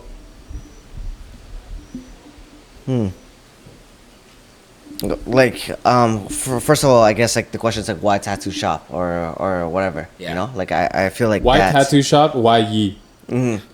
So why Yi? YE sounds like a sick name, no? Why Yi 300? Why G 400? You know that guy, the rapper. So why Yi thought process was definitely not good enough at the time when I decided the partnership. Again, at that point, I was still not. I was still pretty dumb. Well, you know? also you were just testing the waters. You were trying to figure out who Oh, the fuck actually, he was. man, like I'm discrediting myself. I did put a little bit of a thought process when it comes down to Yi, Yeah. specifically, right? Like the first thing that I thought about was like, yo, I need somebody in the industry, right? I wanted to get into the tattoo shop. I wanted to get into, like salons. I wanted to get into everything, right? And the reason why I wanted to get into all the services because, like, remember linear logic. You know, I believe like, yo, if my systems work for here, right, Yeah. it'll work for anywhere else. You know, like it's just gonna fucking work, Right. right? and like the system's like, okay, at the end of the day, service, happy customers, developing systems, right? And then systems get the right team, get the team to match the system, get the system to match the team, or whatever. It's like I have like a specific kind of business knowledge that I'm like, yo, it's applicable to all type of services. It makes sense. It's the same structure, And not just services, but like the beauty industry. Right, and I remember you touching base on this. You might not recall, but Hormozy talks about this. He talks about like if you know the average millionaire has 7 streams of income, but the average millionaire becomes a millionaire off of 1 stream. So like the whole thing, never put your eggs in one basket, is like false. It's put all of your eggs in one basket. So like he's very against the idea. I don't know if he's against it, but he's preached the idea of like, you're a barbershop owner, entrepreneur, right? So like I'm gonna get into fucking pet supply, and I'm gonna invest into real estate. And Facts. Diversification is a wealthy man's game. If you're not wealthy, diversification is not your game. Right, but or he would say like, yo, if you're good at barbering, then stay within the realms of that general kind of topic. Like how different is tattooing than barbering from the business side of things? I gotta say though, he was very wrong. I was so wrong. No, I was wrong. Right. So that was my thought process at the time. Right. You know what I mean? And again, that's why I started with I was dumb. At the time, because I didn't have the knowledge or whatsoever. Right. But I was explaining why I decided to get into the tattoo shop. I'm believing that okay, the system can be applicable to whatever service industry is the same system, right? But for Yi specifically, the reason why I wanted to collaborate with him, right? One, it's he has knowledge in the tattoo shop, so that I'm like, okay, I'll get as much information as I can to tattooing the fastest way possible. And I went to LA, I met him, I'm like, yo, Yi, take me to the tattoo shop, right? Yo, explain me this fucking needle, explain me this ink, explain me this and whatever, and I extracted as much information as I can, right? But something I did realize that attracted me towards Yi was his history. Right? And in his history, he was always fucking wanting his people to win and putting himself last. And then I felt very relatable at that time. You know what I mean? Pause for that. Would you say that you have now healed from that and are no longer putting people first? Or are you still that? I'm still that. It just definitely, I think it changed. For sure. Right. Like now it's not kind of a people pleasing aspect. Now I know who to focus on. Word, because that's a good distinction. Putting people first isn't people pleasing. Yes. 2 different things. Yes. And you have to be selective. Right. Before I wasn't. I was just reactive, Right. Now I'm very selective. Right. Yeah. And that's kind of similar to the conversation we recently had about love. It's just recognizing because you can't give all of your eggs to everybody. Absolutely. It's just impossible. We could talk off camera, and I'll definitely I have something to say about that. Yeah, facts. Definitely to add to that. But so you would say. Yeah. So with the little knowledge I had, the one thing I was clear that he wasn't selfish. It wasn't about him. But you didn't know that right away. You didn't know that right away. You had to go and discover that, right? So the first thought is how do I fucking get as much information from him as a tattoo artist? Right. And then Learn. Brandon put good words in him, Yeah, and then he introduced me. It's the opposite. How much tattoo artists do I know? So just to bring this back full circle, it's you recognize something in him where he wasn't going to manipulate you. Maybe that's I think over time the relationship developed. At first it was very much of a transactional thing, just teach me what you know about the tattoo industry. Networking, and over time, same thing with me. I chose him over time because he always stayed. He always ride it. I think that's so important. Yeah. Right? And that, between me and you, when it came to Daniel, that's one thing that I just never understood. But that's solely like people. I could treat him like fucking gold and treat you like shit, right? So that's like my own personal experience, right? And I can't even speak for myself, right? So I think it's so important to understand, even with your experience with Daniel, to have people that you can trust, to have people that you know that just won't, that like whether or not you know they have what it takes, but just won't fuck you over. You get what I mean? So maybe that's after you had realized, aside from learning from him, characteristic traits that you kind of bought into. No. You get what I'm saying? Like I'm like I don't even think I put that much thoughts like that, right? At that time, I was still trying to. I didn't have that many options. Right. You know, I was just trying to go as fast as possible. I was overly confident. I'm like, yo, let's fucking get rich, right? But you wanted to just like tattoos was something that you just always wanted, just for cuz. It's not tattoos specifically, but I just believed that I could do anything, right? Especially when it comes down to service industry, right? Yeah. Like it's all the same shit. Yeah. You know, just a little bit right? over And here. I could make it happen. Right. You know, so those were my genuine thought process at that time. You know, and Yi was an option. Yeah. And the only option, you know. So I didn't have that many options. Dope. Okay, so then it obviously became a successful partnership.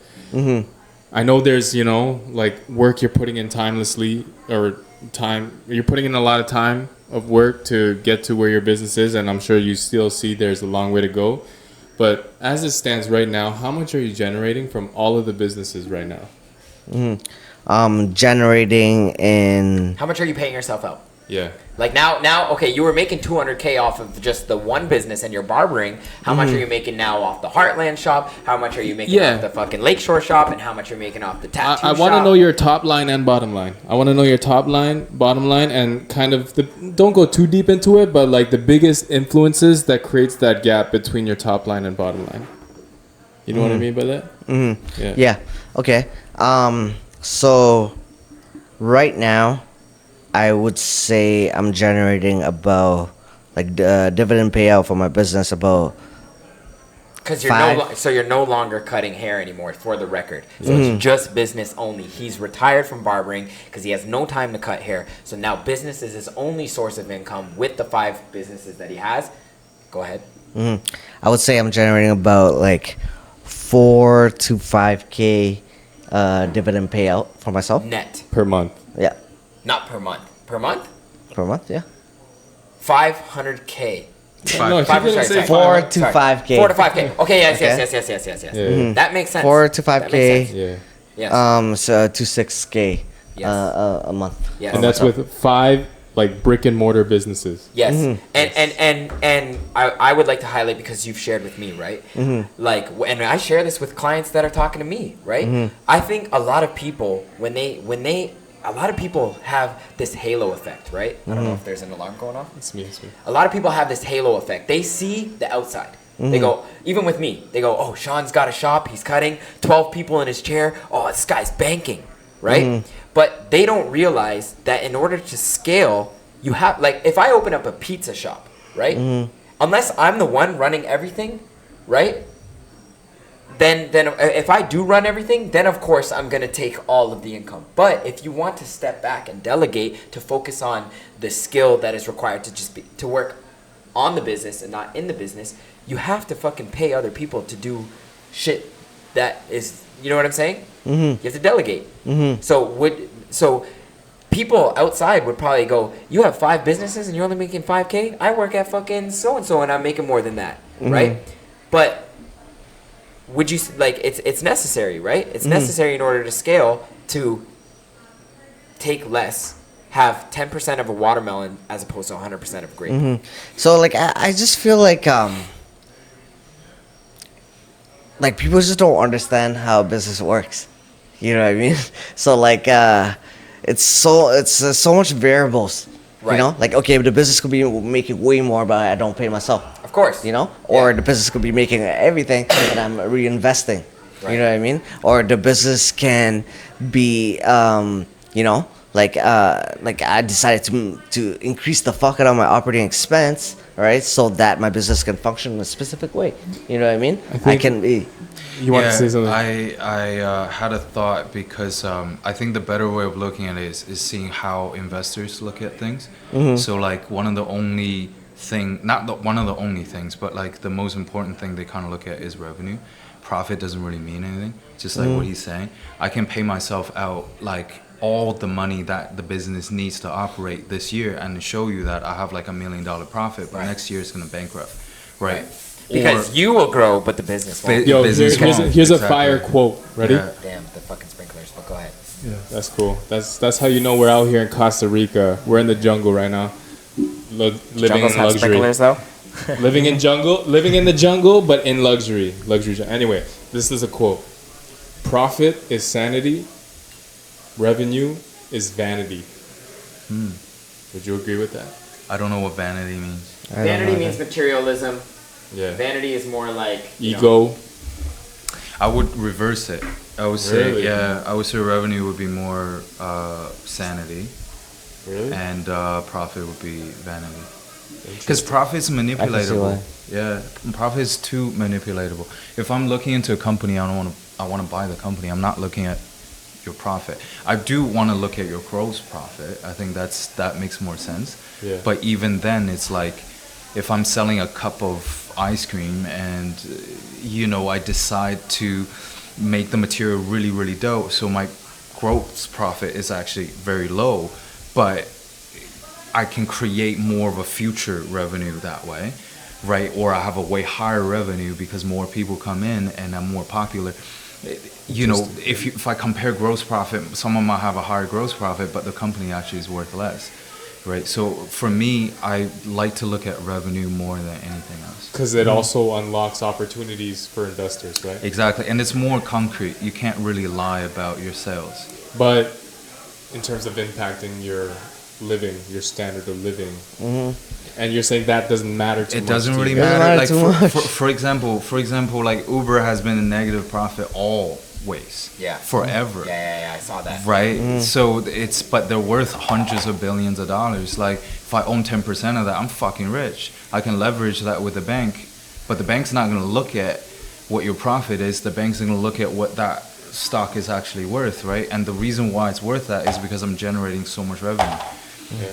So there's there's a lot of nuances in there, that's hard to. So I get what you guys are trying to get at, like in the sense of like, yo, let me know how much, like how good you're living, like how much you're doing. Yeah. Maybe. So in that sense, it is vanity. You're right. Yeah. Like so, like in a sense, like why don't you tell them how much you generated in revenue across the 5 businesses? Yeah. Well, True. 2024, 2.4 mil. Okay, All 5 businesses. Right. So Not including Playhouse. I think it's the barbershops. The Okay, 3. I would like. So I want to expand on that. Okay, so you have the more liberal route and the more conservative route. Okay, someone like Dave Ramsey would say to never put yourself in debt. He's very conservative. He likes to use his own capital in order to purchase his assets, right? Whereas Robert Kiyosaki is somebody who's like, if I'm $1 million in debt, it's my problem. If I'm $1 billion in debt, it's the bank's their problem, right? What do you guys? What are your thoughts on It that? depends So- on who you're indebted to, I guess. Like how And important it is- everything, how- and the market, the rates, like everything. Yeah. So, like with theories, right? Like being in debt makes fucking sense.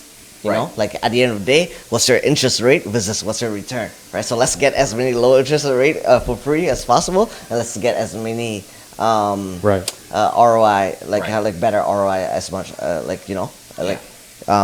much as possible. So theory, that makes sense. You know what I mean? So, But I was gonna go ahead. Sorry.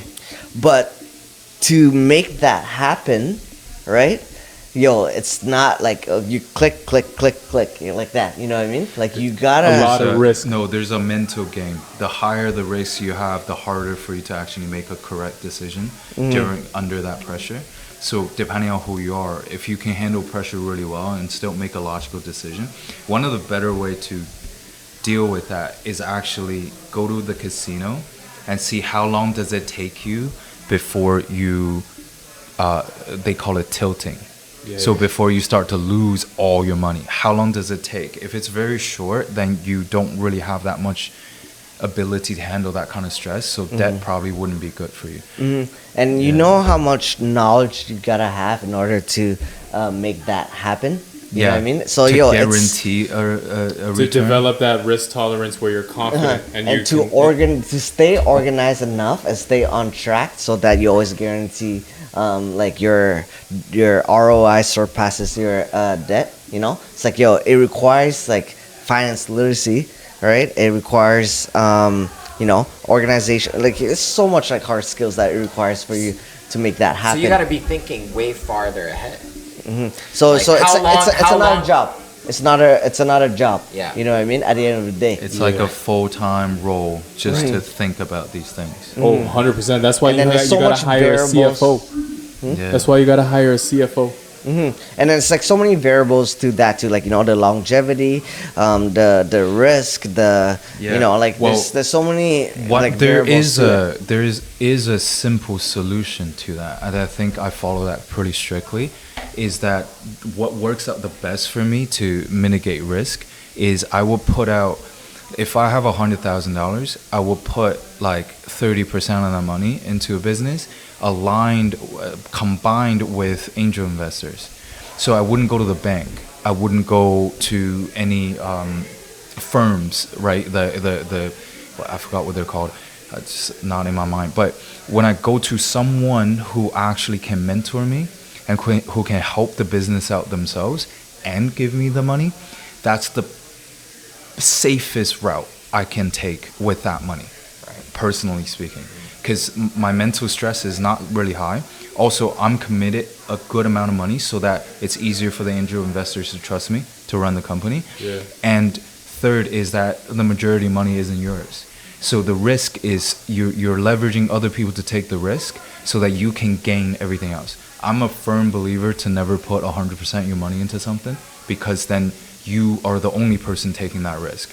Yes, you're the only person taking the reward afterwards, but one of the things with McDonald's is that they were able to survive this long is because they leverage the risk with the owners. So the owners of each McDonald's have to take 40 to 50% of the risk, so that if things were to fall down, somebody's also there to take the responsibility Right. with you, right? Right. So Facts. That's an incredible strategy. I think everything I know about finances, like, that's a great strategy to abide by. But that being said, so obviously both of you guys, yourself as well, myself as well, we're taking risks, right? Along that journey of taking risks, you must have experienced some failures, risks that have gone sideways. I would say it's like 95% failures. Right. So I want you guys to share your biggest failures and what you learned from it. At least 3.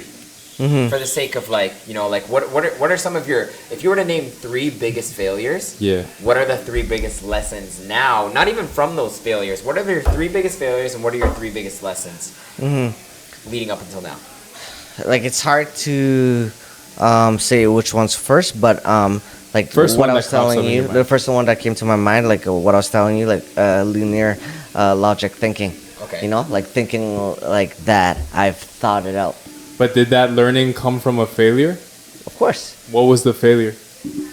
Well, like I mean, yes, like it did come from a failure, but it also like came from him putting it to light where I connected to where my failure was. Right. You know, all right. And then I understood better why I failed the way I did. You know, like how little thoughts I put into it. You know. So what was the failure? So the failure was okay. So I opened one location, was good. Second location was good. Third location was pretty decent, right? And then after that, I opened up S&P Inc. Right? Yeah. Right? So that didn't work was out. fucking terrible. Right. So Right. so how much did you have to put down for S&P Inc? So Which for, I find, I don't even want to talk. I'm so fucking baffled on it because like, if I was taking S&P, at least now, I think at least I'd be utilizing it. But anyways, how much? It was like $60K, right? More. like the place was already built, and like SMP, it was actually a lot cheaper than the barbershop, right? Right. But But it wasn't already built. You had to go and renovate the place next door. not as much, like the next door was like somewhat renovated. We did minor tweaks and stuff Right. like that, and Yi did like a fucking massive painting on the wall. Right. And, Okay, like, but you know, but still, like that's like what, 50K, 30K?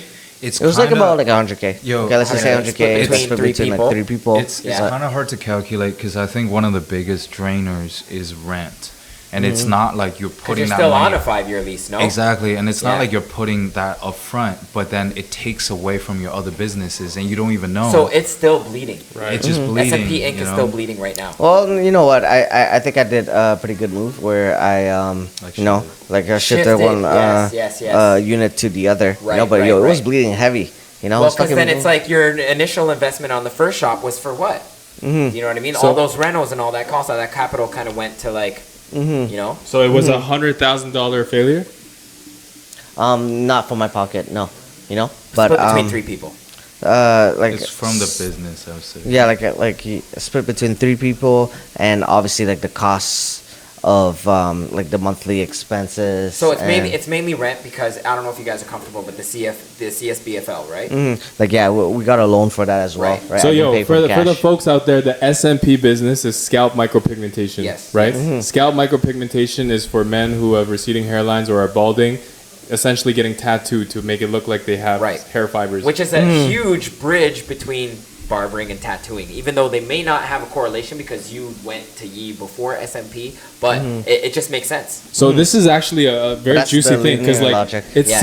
seems like to me it seems like such a good business opportunity. You're cutting hair, you see guys that are balding, and you see how much of a concern it is for them. You see how much potential there could be, and so you made that decision. You took that risk, and it was probably calculated, even though you probably acted a lot on instinct and gut. Like you took that risk, and it was a viable risk at that point, but ultimately it failed. And like, why did it fail? And what's your learning from that failure?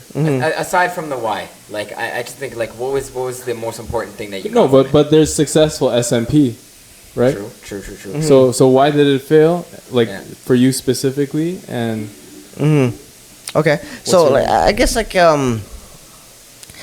I just kind of want to go through like the whole thing, right? Like the whole thing, as in like the step by step and like the overview, and then we could go into like a little bit deeper for each, and we could go into a little bit. Deeper Try to keep for it each, short. Yeah. right? yeah, try to keep it simple and short. Yeah. Okay, cool. So then, like right after ink, right? We called it ink by identity, SMP location, right? And then so now that would be Brampton, Heartland, Lakeshore. Then This is number 4, no? Or Salon West. no, like number 4 was ink. Then Yeah. from ink, I connected with Playhouse. Like Playhouse would be a little different because our collaboration is unique. Yeah. And then opened up an accounting firm. Avotax Right? I opened up an accounting firm. or Compass. No, not really, right? And then from there, I opened up. Oh, by the way, backtrack, right? Playhouse at that time, we had 3 locations. Yeah. We had Sutat. exactly Sutat And Skin Blue in and New York. Skin Blue. And then I was so confident with the Dory, up the fucking shit. I got everything. Right, I was so confident that we will grow. So then I guess I took on. Bring the mic over here. Yeah. I took on that responsibility of Toronto success as well. So like Sutat, right? Yeah. So like that would be 7. I was trying slowly to during Toronto, let me get into the New York one. It didn't really happen, but after that, from there. 6 locations in Oakville that I signed units for. So in total, 11 locations. That was for Avotax. Or no, was that for the Salon West? Yeah. Yeah, for the Oakville. because they were supposed to be a barbershop 6 on the units. other wing. 6 units, right? So then in total, 12 locations in 1 year, Jesus. right? Or in 1 or 2 Yeah, years. it's a You terrible know what I mean? idea. A terrible idea, right? But here's my lessons and linear logic that I'm talking about, and let me explain that, right? Here's my thought process, right? And it made sense at the time, right? And you wouldn't know until either 1, you have somebody that can guide you and tell you why it's not, right? Or 2, right? You try it out, right? Like as a normal person, how the fuck would you know? You know? So You tried it out and we found out. I feel We like fucked Fuck around around and and find we out. found out. if I can kind of like chime in, I feel like a large portion was just like being ignorant to people's abilities. Right? It's- like you it's- once said to me that you gave people the C4. You gave them the gun, but you didn't know that they didn't know how to shoot it. It's funny because that's like actually one of the conversations I had with Yi, which I'll go back Yeah. to. It's like, yo, here's the C4. This is the exact fucking analogy you use. Here's the C4. Go defend yourself against zombies. Little did you know that those people would fucking blow themselves up. Yeah. Because not everybody is built for this shit. Yeah, so it's a little bit, I think it's more nuanced than that. I think. Yeah. Whatever. Go. Okay. So my thought process for the whole situation is this: like, okay, I open up one location, right? I open two location. I open 3 location. I open 4 location. It was successful. You know what I mean? And I had no guidance. I have no one that had the experience to tell me what the fuck to do. You know what I mean? And I was managing 4 fucking locations. But you didn't have 2X at this point? Well, like, And what's it's your kind To of be irrelevant. honest- It's just like, it's to be like the honest, knowledge I've learned along the way. What I've learned, I think I know what your logic is going. What I've learned in expansion is that you actually lose a lot of money. You don't make more money. It's you because you carry on so much more risk. But depending on how fast, no? It If you does. expand very slow, Yeah, to it's the an point where the it's an business is investment. For sure, It's for an sure. investment. It's an investment, but it's not it's a liability. Every single new store you come up with is liability. Just like the first store he came up with, it took 2 years to break even, right? We thought this store is making money, and then the other store we opened is going to make money.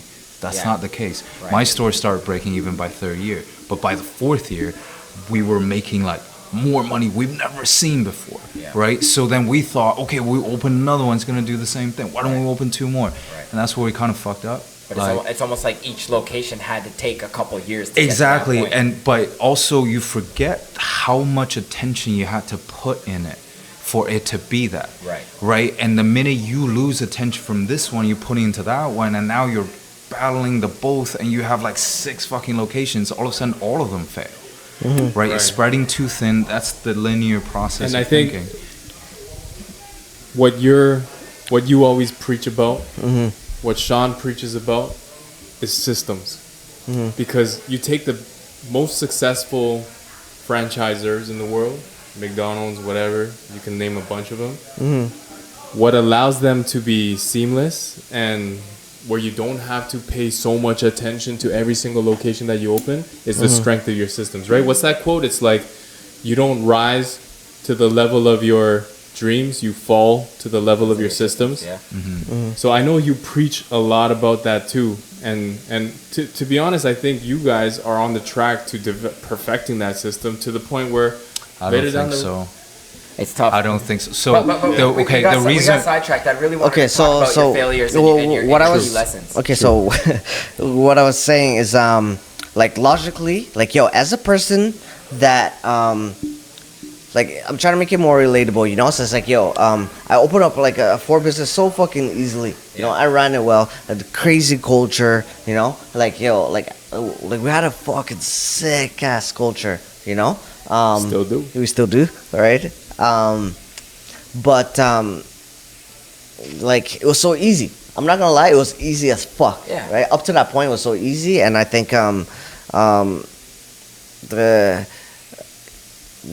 was easy. So in my head, like, this was my logic, right? If I could fuck around with 4 locations successfully with no guidance, right, figuring out, taking all the risks and stuff like that, why would one person, right? Why would one person not be able to run a shop without any guidance, right? I mean, sorry, with my guidance, right? With all the failures that I've learned from, right? And with multiple help, You know what I mean? Like, why not? Yeah. Like, think about it. Think about something that you're really good at. You spread yourself too thin in many ways. But why would someone not be able to do so? Yeah. You know, I think there's many reasons. Capacity. You always say it. I always hear you say like, "Yo, capacity. I don't have the capacity to do so much." Right. But me saying capacity because I took responsibility on all roles that they were supposed to do and compensate and everything. I'm like, yo, I don't have the capacity, right? I'm like, yo, if I had the capacity, I would just, because I know exactly what the fuck to do to get to where it has to be, you know? But I don't have the capacity to do so, you know? I don't have the capacity to tell you like what the fuck to do, like either, you know? I mean, and even when I tell, like it doesn't get done. But anyways, so that's linear logic, you know? Like, yo, okay. It made sense to me. Like, yo, if I could do 4 locations with guys and stuff like that, anybody can do it, right? I went ahead and just fucking location, you know? Ready, fire, aim. You know? Fire. You know? Yeah. But that's linear got logic. him to eat a lot of shit. Yeah. You know? I ate a lot of Not fucking shit. understanding the capacity of other people. Yeah. I think that's a key. Like we kind of talk about this quite a lot. Like he's not like we all do, but because his case is pretty extreme, he's such an executor that he expect other people to be the same. And I saw the best in everybody. Exactly, and then you try to build a system on that, it doesn't work. That's why I was kind of saying that we're not even close to building that system, perfecting that system, because it's so much nuanced and you have to see things objectively, and it's so hard to see things objectively. And when you evolve to a certain point, you forget what it was like to be at that stage. Exactly. You know what I mean? It's like, yo, I know how to run. I know how to run. Yeah, you forget when you first start learning walking. Crawling. How hard it was. Yo, how do you what do you mean crawl? Like, just get up and fucking walk. Yeah. Right. Yeah. And it's like, but everybody has to fucking get there. Yeah. Do you know what I mean? Yeah. It gets frustrating. It's like, and how do you not understand you it? have to build the system accounting for that. Whoever's coming in, how are you going to onboard them? How are you going to check if they're onboarded properly? How are you going to make sure that those decisions can be made? How is the culture going to influence that? How does it get facilitated? So biggest failure was thinking too linearly, not understanding that people are way more dynamic than people are so you. complex. Yeah. And the biggest lesson from that would be, like, what did you learn to? What is there a solution to that? Don't ruin people's lives. Don't take risks when you don't know. I take the responsibility. At the end of the day, they're not at fault. You know, they're not at fault. But you know what you said to me that rings a bell to me. It's like, yo, you are not responsible for other people's fucking success. You're not. You're providing an opportunity. Are you willing to fucking take the stand for the opportunity or not? It's not his fucking responsibility for anybody to make millions of dollars and make money. It's not his fucking responsibility. It's like, here's the door. Do you want it or not? If you rise to an occasion, right? It's not his fault if you fucking fail when the occasion comes. Right. But you can also argue that. Yes. It's like, not. You can. For example, because it's a if leader, you look the at role of a Jensen leader. Huang, it's a classic example of the opposite. NVIDIA NVIDIA CEO. guy, the biggest. He's the one who will not, like, he will torture you to greatness. Right. So he take full responsibility whether or not you're going to be successful. Yeah, and what's that crazy stat? Like 75% of NVIDIA employees are multimillionaires. Yeah, multi-millionaires. So it's like that's also arguable. I've been suffering, and if I can chime in on my failures in a way, I've been suffering a lot on the aspect of he's the person who stays down with you, very much like a Jensen, right? Like, I will stay down, I'll coach you, I'll do all that. I'm the person who's like, you're fired, get the fuck out. I'm very fast in firing people. It's crazy because, like, I have the ego, bro. I'm like, fuck you. Yeah. We had a conversation recently. He's like, I just wouldn't give up on you. Yeah, exactly. And that's why. Jeez, that's why I work with him. That. Yo, facts. But that's why I work with him, right? But one of my faults that I've learned is that you have to know where you want to stand on that, because there's so many different strategies to go with it.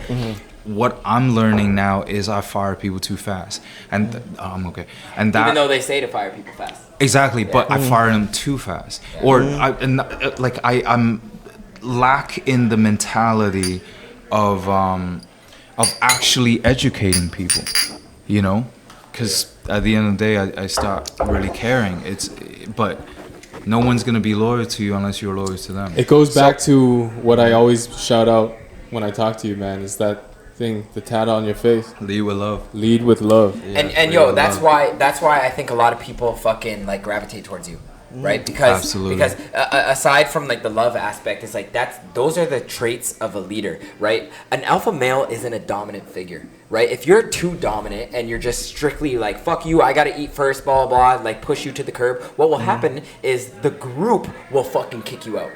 One person might not be able to fight you, but the group will say, you know what, fuck that guy, right? But the group will choose the alpha who is choosing the betterment of the net positive of the group, right? So I think this is where the C-Force theory and like analogy, right, comes in, right? It's funny because like we use like the bolt analogy. Where it's like, yo, you take people off, like, remember when you were saying, like, yo, if there's a zombie attack? Yeah, so, like, it's like the C4 thing. It's like all the same shit. But the point being is, like, yo, we're in a system in the world, like, we're in a system that, we're in a system that we're set up to be fucked. Where we're gonna be working to, like, we're 65 and we're not gonna have time for our family. We're gonna, we're set up to be fucked. You know what I mean? Yeah. On a So, fundamental level. Exactly. All right. So if you do nothing, you're gonna be fucked. But if you're gonna do something, right, you're likely to be also fucked. You know what I mean? Or fuck somebody else. Or Not just that, like you're gonna eat shit. You're set up to eat a lot of shit. And if you before. don't want to eat that regular shit that they set up for you to eat, then you gotta eat more shit to get out of eating shit. But choose your heart. Right? Yeah, choose your heart. Choose your heart. Exactly. It's hard to fucking be broke. Yeah. It's hard to be rich. Choose your fucking heart. Your fucking heart. Right. But like the consequences and how you choose your heart, it's also like, yo, like how bad that is too. You know what I mean? It's like if you try to not be broke, right? There's a consequence that's a lot worse than fucking being broke. Yeah, you gotta choose your suffering. Family, taking like the suffering, like the pain of like getting there, right? So that's where the analogy came from, right? So it's like now I'm getting kind of like the both analogy mixed up, but like okay, so like the analogy we had, or the analogy that I told you is like, okay, like the world's like imagine like the world, there's like fucking a zombie attack. You know, like you stay on the island, right? You're likely gonna get murked. You know, like you're gonna get murked. Right. You know, like zombies are fucking attacking you and stuff like that, right? And there's like no weapons, there's no way you could protect yourself and whatever, you know. So in my eyes, I'm like, yo, here's my team, right? Yo, let's get the fuck out, you know. Right. So I'm gonna hand you in like this C4 that's so complex on how to use, but like save yourself, right? You know, I give you the C4. Right? And the motherfuckers start blowing each other up. But they're not even dead. They were still fine. Like there's a bunch of zombies. They're figuring shit out or whatever. They'll likely die later or whatever. Right? But they were still fine. They were still living like a normal life. I'm giving them a C4 to try to use that on a zombie, and they fucking blow their head off and they die. Because they didn't walk the fucking they didn't walk the path that you walked. Yeah, but then it's still his responsibility. It's my responsibility because I gave him. Yeah, it's oversight. Yeah, he needed to make sure that they know how to use the tools. But my hand's like, yo, they're gonna die anyways. I'm gonna give them the tool to not die. I gave him very simple instructions and stuff like that. My instruction wasn't clear enough, but they died, and that's where the capacity came from. I gave a bunch of fucking C4s to like a bunch of people to escape from like the island, right, or like us, or to survive, right? But I didn't have the capacity to fucking sit with them and like teach every single fucking function on how to use it. And it's similar to what you were saying with my sister, right? You were like, yo, make sure she understands that like the path that she's taking could very much well fuck her over, but like the value that you provide is like her escaping her current situation. You know what I mean? So it's like have to understand the dangers. You gotta let them know, because we're crazy. We're crazy. We're crazy people. Crazy to the average person. Right. But we're crazy enough. Like the analogy that I've given him is not the C4 one, but I understand that a little bit better. We have a ship and we want to go and venture onto the ocean to find the treasures. Right. if you're staying on land, you actually be safe. But we're crazy enough to go into the worst part of the waters, and then people who followed us into it, by the time they got close to the fucking waters, they're like, yo, what the fuck is this? Right? Why would you do it? And we're like, no, keep going, bro. Like, you know, and it sucks because like you love them and you want to give them the actual thing, but you forgot that you were born in the tornado. They were born on land. So for you, what's safe is fucking killing them. You know what I would So it's say? like you have to understand who's who and why. You know what I mean? So we took so many people on the boat and fucking. And like, literally, yo, people just bare started people dying. But yo, you on know, the you know way. what? That Yeah. comes to this analogy that I'm kind of getting from it. It's Yeah. like, yo, like, is it better to conquer or be conquered? Right, Do you get right. what I mean? And some Do you people want to stay home? Do you want to Yeah. fall to the system of others? Do you want to create your own system? Yeah, some and there will be people- casualties on the way. Some people want to be safe, which will require them to fall to other people's Society as a whole, system. Want to be they safe. want a leader. Right. Exactly. They want to be safe. But for someone like us, like we are just so crazy that like I'm willing to die for my dreams. I'm willing to. I'm like when we're venturing into the things, and there's times that we will look at each other. It's like, yo, you know, this is it. Right. $200,000 in debt. Fucking every person turned their back on you. You have nobody to help you, and you have to grind out 2 hours of sleep. You're losing your health. You lose your family. You lose your house. You put everybody in danger. This is the time we're looking, and there's no way to succeed. You're going to die. There's 2 weeks left. You have to pull in $40,000, and you have $200 in your account, right? I'm naming a real situation.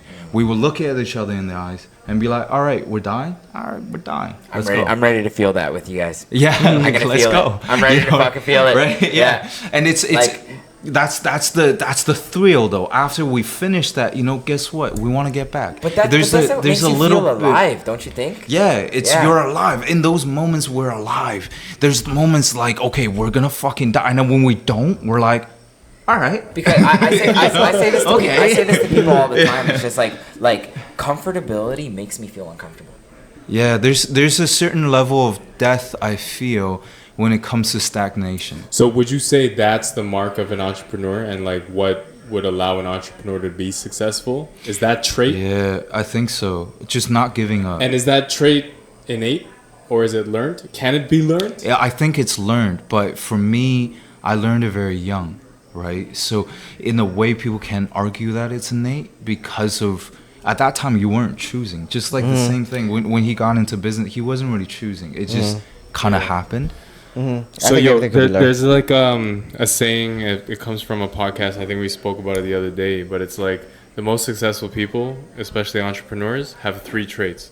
One is a crippling desire to achieve something, like some deep insecurity, and it's Whatever almost, it is, yeah. exactly. Feeling of never being good enough. Yes, that's what I'm trying to say. Wanting to be loved. Yes, wanting to be loved, a crippling nature of like not being good enough, a relentless work ethic, and the third thing is extreme confidence in their in one's own abilities. Right, because I literally mentioned the 3 in this podcast. You know, I was overly confident, which is what created my mistakes. Your mom. Right? And then the what's it called? Like wanting to be loved and like the insecurity of not being loved. Right? So it's that. And hard your work work is ethic. like, and that's what you guys mentioned. I got brought into. I had the pleasure of meeting. I think last podcast I talked about this.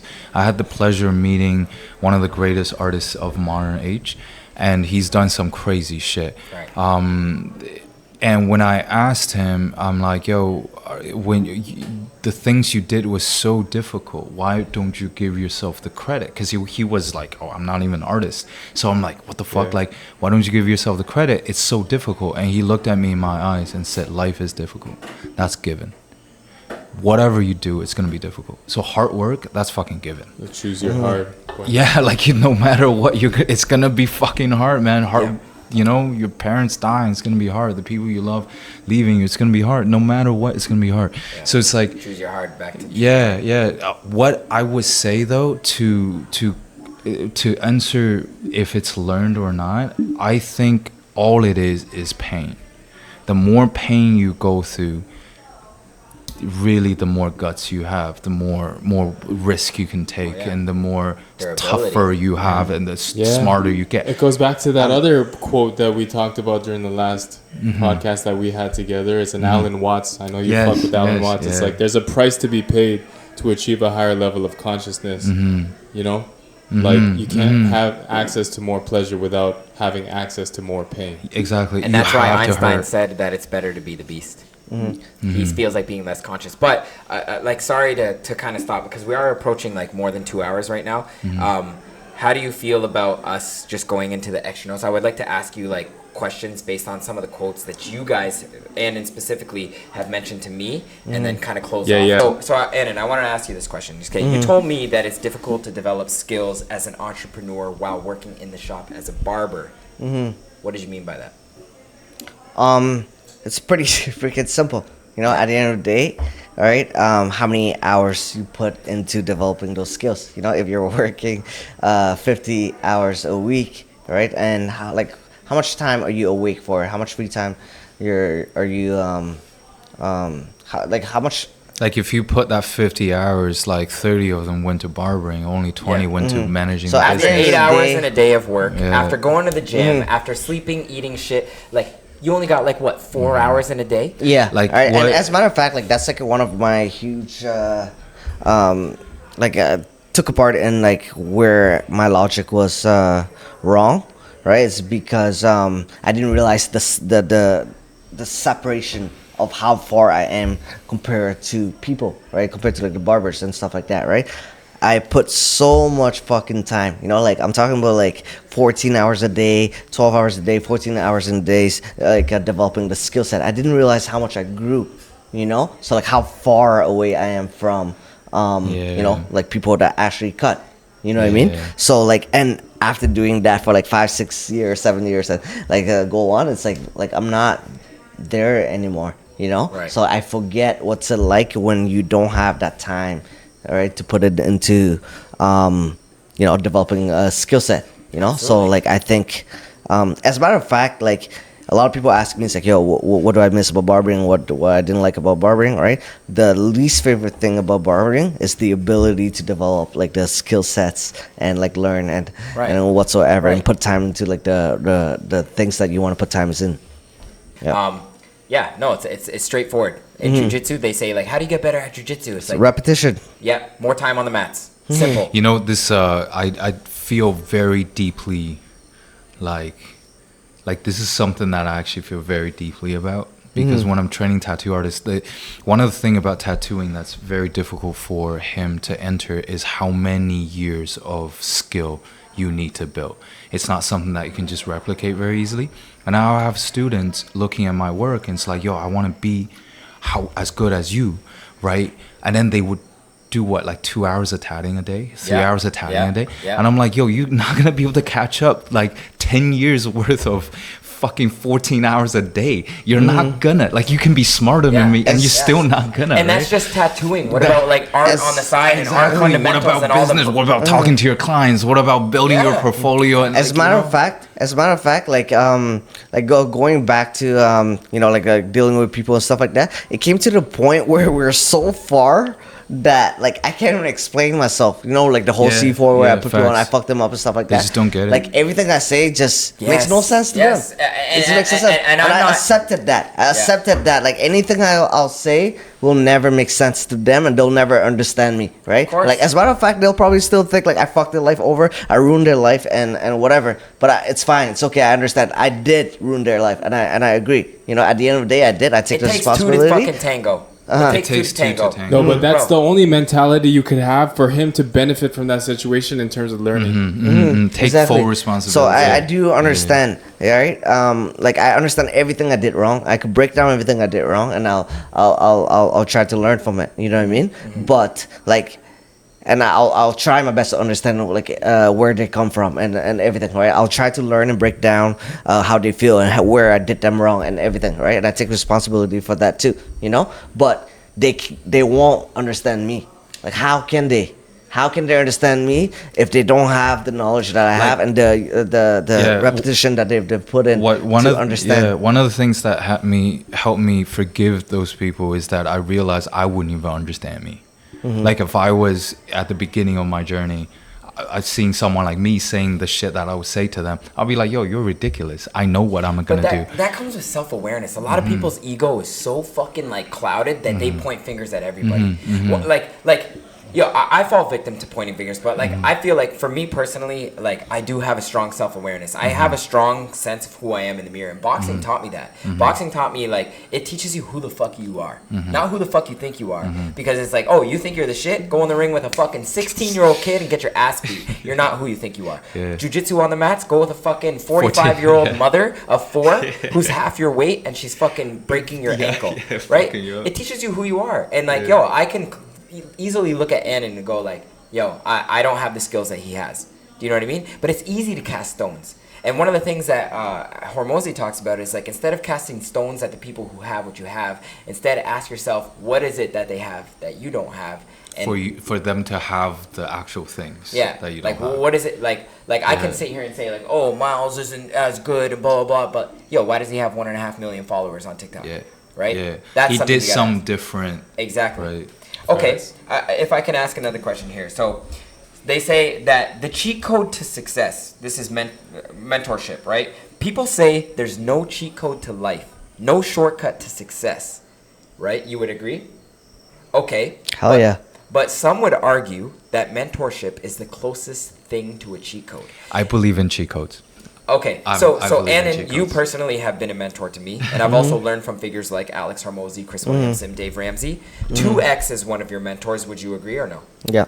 Okay, so would you agree that mentorship is the ultimate cheat code, and how has it shaped your success? And who or what had the biggest impact on your journey? But first of all, define cheat code. I guess like speeding up the process. Well, like, are you like, so? How can the question be like, is there a way to speed up your process? So the answer is obviously yes. Yes, right.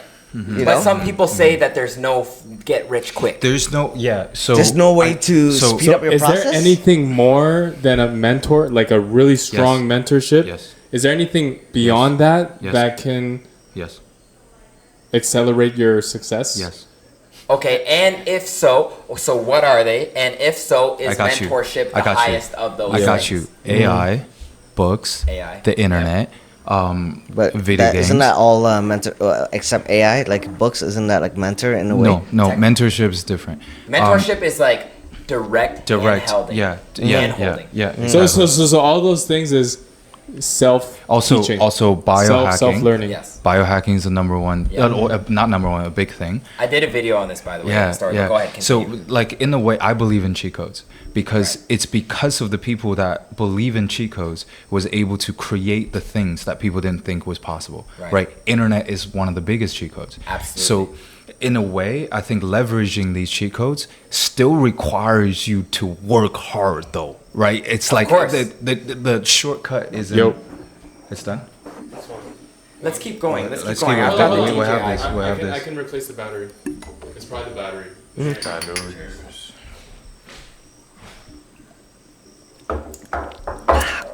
Back to cheat codes. Wait, or if we good? if we could if you want to wrap up your No, it's okay. It's okay. Anen, cheat codes, mentorship, So education. honestly, AI. you're not like I don't have enough knowledge in AI yet to get so much like specific on it, but like it'll likely be the fucking cheat code, you know. But as what I know so far, Careful with this. as what I know, my bad. Yeah. That's why you gotta have headphones. So you know. As what I know, so far before AI and stuff and all that stuff that I'm still like looking into, the cheat code, like you're not raw. It's like definitely mentorship. You know, it's definitely mentorship. You know, the least amount of fucking setback and someone that cares for your success and like they really show you the way to go. And I guess I'm saying it based on me fucking up so much and like you going through so much pain and like me, you know, like, and I'm mentoring a lot of people, Yeah. You know, I'm mentoring Me, a lot myself. of people, Yeah. and like I've saved people so much fucking setbacks without them even realizing. You know. Yeah. So how fast they got to where they want to be, even though they never experienced what I had to go. Right. Yo, it's such a cheat code. You know, it's such a cheat code. So like, yeah, you're completely right. Mentorship is a fucking cheat code. You know. I would say that I wouldn't be where I am right now without you. You know, and I mean that wholeheartedly because like, and that's why I did want to open up K9 is because like, I wanted not to have my hand held. You know what I mean? Even though you're still somewhat holding my hand from afar, you're still giving me mentorship, right? But I need to experience. Oh, I thought you were You guys want to hold hands? You guys wanna wanna- hold cocks, right? So like, yeah, man, like real shit though. without you, like, I would have had to do the work myself. Do you know what I mean? And it wouldn't have been like, go do this. Step one, okay, when you do that, come back to me. Report back to me. You know what I mean?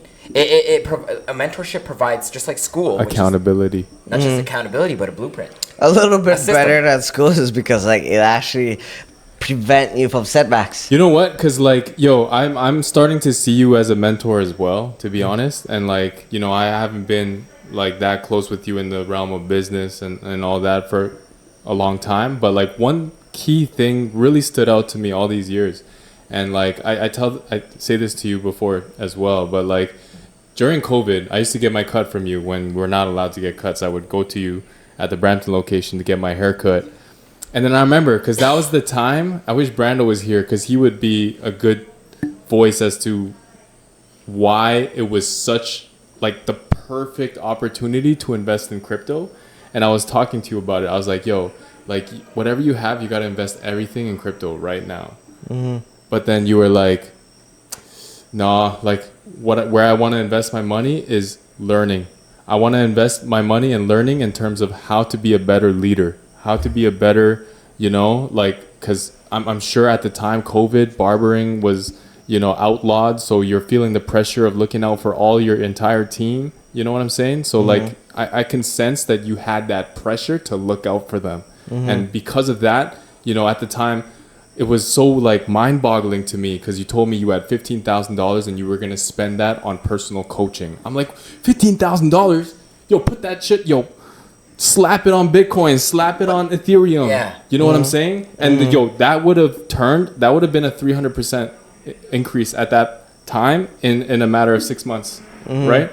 But then you were so, like, your conviction was so strong in terms of what you needed to do. You needed to look out for your people. You needed to become a better leader. You understood, like, the shortcomings that you had and how you were potentially going to fail your people. And that's honestly what really stood out. Sick. And I'm glad that's actually something that stood out to you because there are a lot of things that have changed. There's a lot of things that I grew from. There's a lot of things, you know, like I was hoping it wasn't something that I don't go with it, but that's one of the things that I'm sticking with, and I'm still that guy. I would like to add this. So you don't invest in stocks? No. Okay, so here's what I got from Dave Ramsey, okay? And here's for you viewers at home, right, who listen to societal fucking advice, right? One of the things that I got from Dave Ramsey is that people are always wondering, where do I invest my money? Should I go into real estate? Real estate is always like the guaranteed, the stock market, the S&P 500, right? What Alex Hormozy said and Dave Ramsey said is like, there is somebody right now who is investing into shit. Like literal manure. Like and poo? that poo. He is buying poo. He is buying fucking large amounts of shit and he's fucking making millions of dollars selling shit to farmers. Yeah, true. Right? He is there's somebody out there who's a millionaire selling shit to farmers in order to harvest his crops. You, no pun intended, would know jack shit about purchasing shit and selling shit to make a shitload of money. True or false, right? Yeah. So there's no, at the end of the day, he's saying, stick to what you fucking know. Anybody else who's telling you, oh, invest in the stock market, invest in real estate, it's because that's what they might know, or they might not know shit at all. Yo, in other words, like, invest in yourself. Invest in yourself and what you know. Invest in you. And like a random side story, right? But through my phase of owning an accounting firm, like it definitely gave me a lot of insights You know, like I see everybody's finance, I see every single industry finance, I see whatever. You know, it's like yo, doesn't fucking matter like what industry you're in. There's somebody there just fucking rich as fuck, and there's someone broke as fuck, It doesn't and these matter. are facts. You know, there's real numbers. You know. Okay, so who would be some of your mentors? If you were to list 3 mentors, who are your top 3 mentors? Okay. Well, first of all, Me, obviously. You're not even fucking 10. Go ahead. Well, first of all,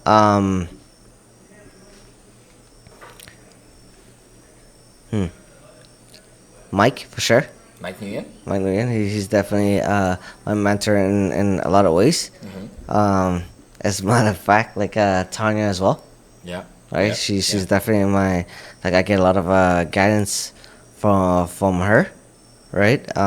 In a lot of the different aspects, I learn a lot, right? And by mentoring means like if I were to define like mentoring is like how much I'm learning, I'm consistently learning and For growing sure, as for sure. a character. In different aspects. In different Not aspects. necessarily your skill, but like in other skills. Yeah. Yep, and obviously Anya, right? I'm learning a lot from her. I develop like different, like open my eyes to like so many different things, and you know, like Anya for sure. Right. In the realm of business, though. In the realm of expansion in business and stuff like that. Well, like all of them. Like Okay, I think right. I think you as a person like affects like how you do your business as well. Right. And definitely Yi, right? Okay. I'm not gonna lie. As a matter of fact, a lot of the things I say to you, right, and to a lot of people, like came from him as well. You know, like he Fighting off with me unlocked. for a long time. You know what? I can see that, man. Just Yi has this access to a very high level of consciousness. I could tell. Yeah. Like at the end of the day, like fundamental. I don't know if I thinking. always believe all of your Hollywood stories, but like I'm gonna let that slide. You know, it doesn't matter. He don't care if we believe it or not. But It doesn't matter. yeah, exactly. Go ahead. Oh, and you know, like I don't talk with him much anymore, but like Tyler from 2X at the time, Yeah. you know, like he was my mentor, you know, like, but obviously I paid him a lot But of yo, fucking money. but same with Hormozy, paid like 50,000, almost 100,000 to be with Grant Cardone and learn even like so like I spent $8,000 on Airbnb courses from 2 different people, and sometimes the biggest loss is enough of a lesson to fucking teach you even the slightest bit, right? Like I would ask you, actually, put a pin on it, but like to continue, who else is your mentor? But I guess I would ask you, like, does a mentor necessarily have to be levels above you? And could you learn from people who are below you?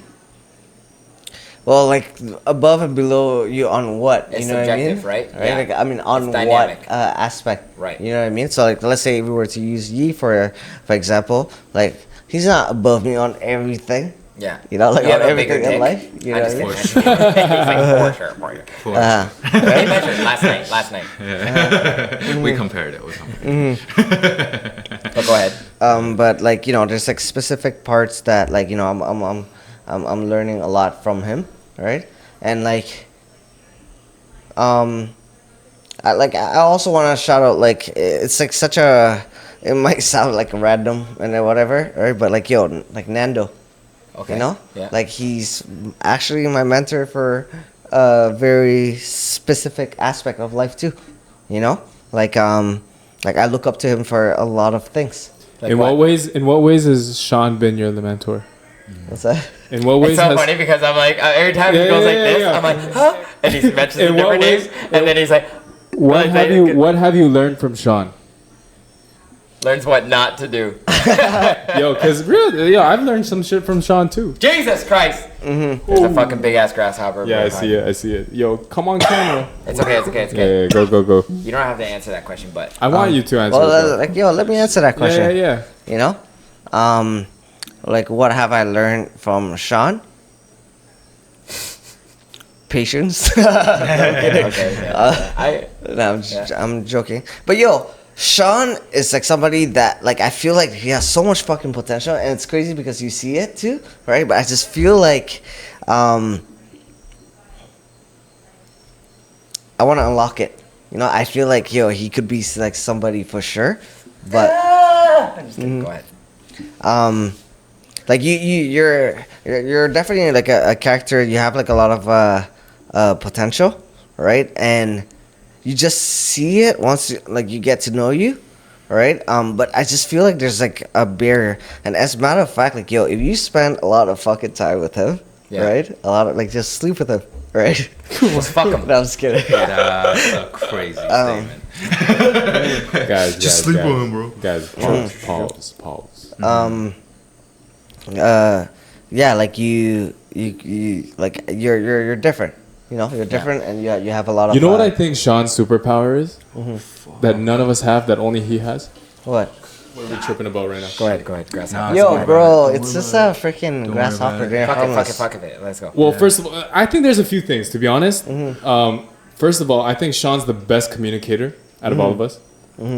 Communicator-wise, like, you know, it goes back to, like, his ability to freestyle. You know, I think he's the best communicator. I also think, like, his relentless pursuit of self-development is pure. I'm like making faces because I'm like, you know. You can't take compliments, can you? Maybe not. I don't know what it is, but go ahead. And that's really what it sums up to me. That's why I fuck with you. Yeah, like, and then like something that just came up to my mind, and from what I've learned from yesterday as well, is like, yo, we both have really good integrity and principles. Facts. You know, we have really good integrity and principles. Yeah. But yo, we can't rely on that. You know, we can't rely on our principles and integrity, because like that's actually a flaw. And I could talk to you personally about that, right? And how much mistakes I've made because I relied on my integrity and principle. You know, because with that, with relying on integrity and principle, like yo, you wait till shit gets the most fucked possible for your loved ones, and you have their back when things are so fucked. At the end of the day, you ride for them, right? But you don't care for them on a daily basis. You don't think about them. You don't love them the way that they should be loved. You don't take care of them. Absolutely. You know what I mean? I agree with that. I agree with that Right? a lot. And I could go on and on and on, right? But at the end of the day, I always relied on my integrity and principle, you know. But because me relying on it, I neglect like the loved ones. You know what I mean? Yeah. So like let's for say me, there's always like an underlying like it's like, look, I'm trying to do this for the best of all of us, but it may not be for the best of them. It's what I think might be. Yo, best. so shit. Yo, we're running 2.5 hours now. We gotta come bring this thing to a close. If you're tuning in, I'm gonna look at the camera for this bit. But like, yo, we just went through 2.5 hours of insightful ass conversation. We dove into the journey, the business journey, and the personal, very spiritual journey of my man Anen, who, you know, is the reason why we're here right now in Costa Rica. We're in Costa Rica. You see the pool, you see the plants, you see the flowers, you see the setup, you see the shirtless guy over here, you know. This is what we do, and this is what Anen does. And like, if you want to learn on how to get here where he is, it's not easy. And as you learn from today, like, there's very intricate steps, and the more you can get inside the brains of individuals like this, the more you can manifest your own reality. It's true. You know what I'm saying? The answers are out there, you know. Yeah. Tune in. and Go ahead. I guess I also wanted to Yeah, go for it. like, you know, like just give my respect to like you know, like everybody that's like wrote out for me, like all my team and stuff like that. Maybe I haven't mentioned your name, right? Because like obviously like the topic never came up where your name was referenced, right? But like, yo, if you show me love, right? Like I know you have, you know, right? Like I want to start like naming lists and stuff like that, but like You're trying to do an Oscar, Grammy, like thank you speech right now? No, I just, you know, like I just felt J. like a Cole's, lot of outro song. a lot of people I haven't mentioned deserve like a lot of respect. Everybody you know? who's a part of it, and it may not seem like that, and it may not be personally. You might feel offended or like you didn't get attention, but like yo, through this podcast you might be enlightened, like yo, it's not fucking easy, man. It's not easy to fucking pay So, you know. I just wanted to make sure that like yo, if I've never like mentioned you, just the topic never came up. I like yo, I do know and I recognize the love that I've been given by the people that supported me, right? Like yo, shout out that everybody that's here, shout out like everybody that I'm working with, right? And I recognize like the love and the support that I've been getting from day one. And I'm sure they recognize the same support back. And if they don't, then hey, you know, it's on them. You better recognize. It's tough. But anyways, Any closing words? Yo, that was a sick closing words that I just did. Yeah, you're right. I don't want to take. I don't want to take. Yo, one last more shot to fucking. Yeah, I wanna hear some closing words from Yi too, though. Yeah. Yeah. That might take another hour. Yo, mention me. Yeah. My closing word is I love you and I'll always love you. Barney. Lead with love. Shout out baby. Barney. Lead with love. Cheers to that. Salud. Costa Rica, baby. Pura vida. Is that Pura vida. Good shit. Good shit. Holy fuck. And cut.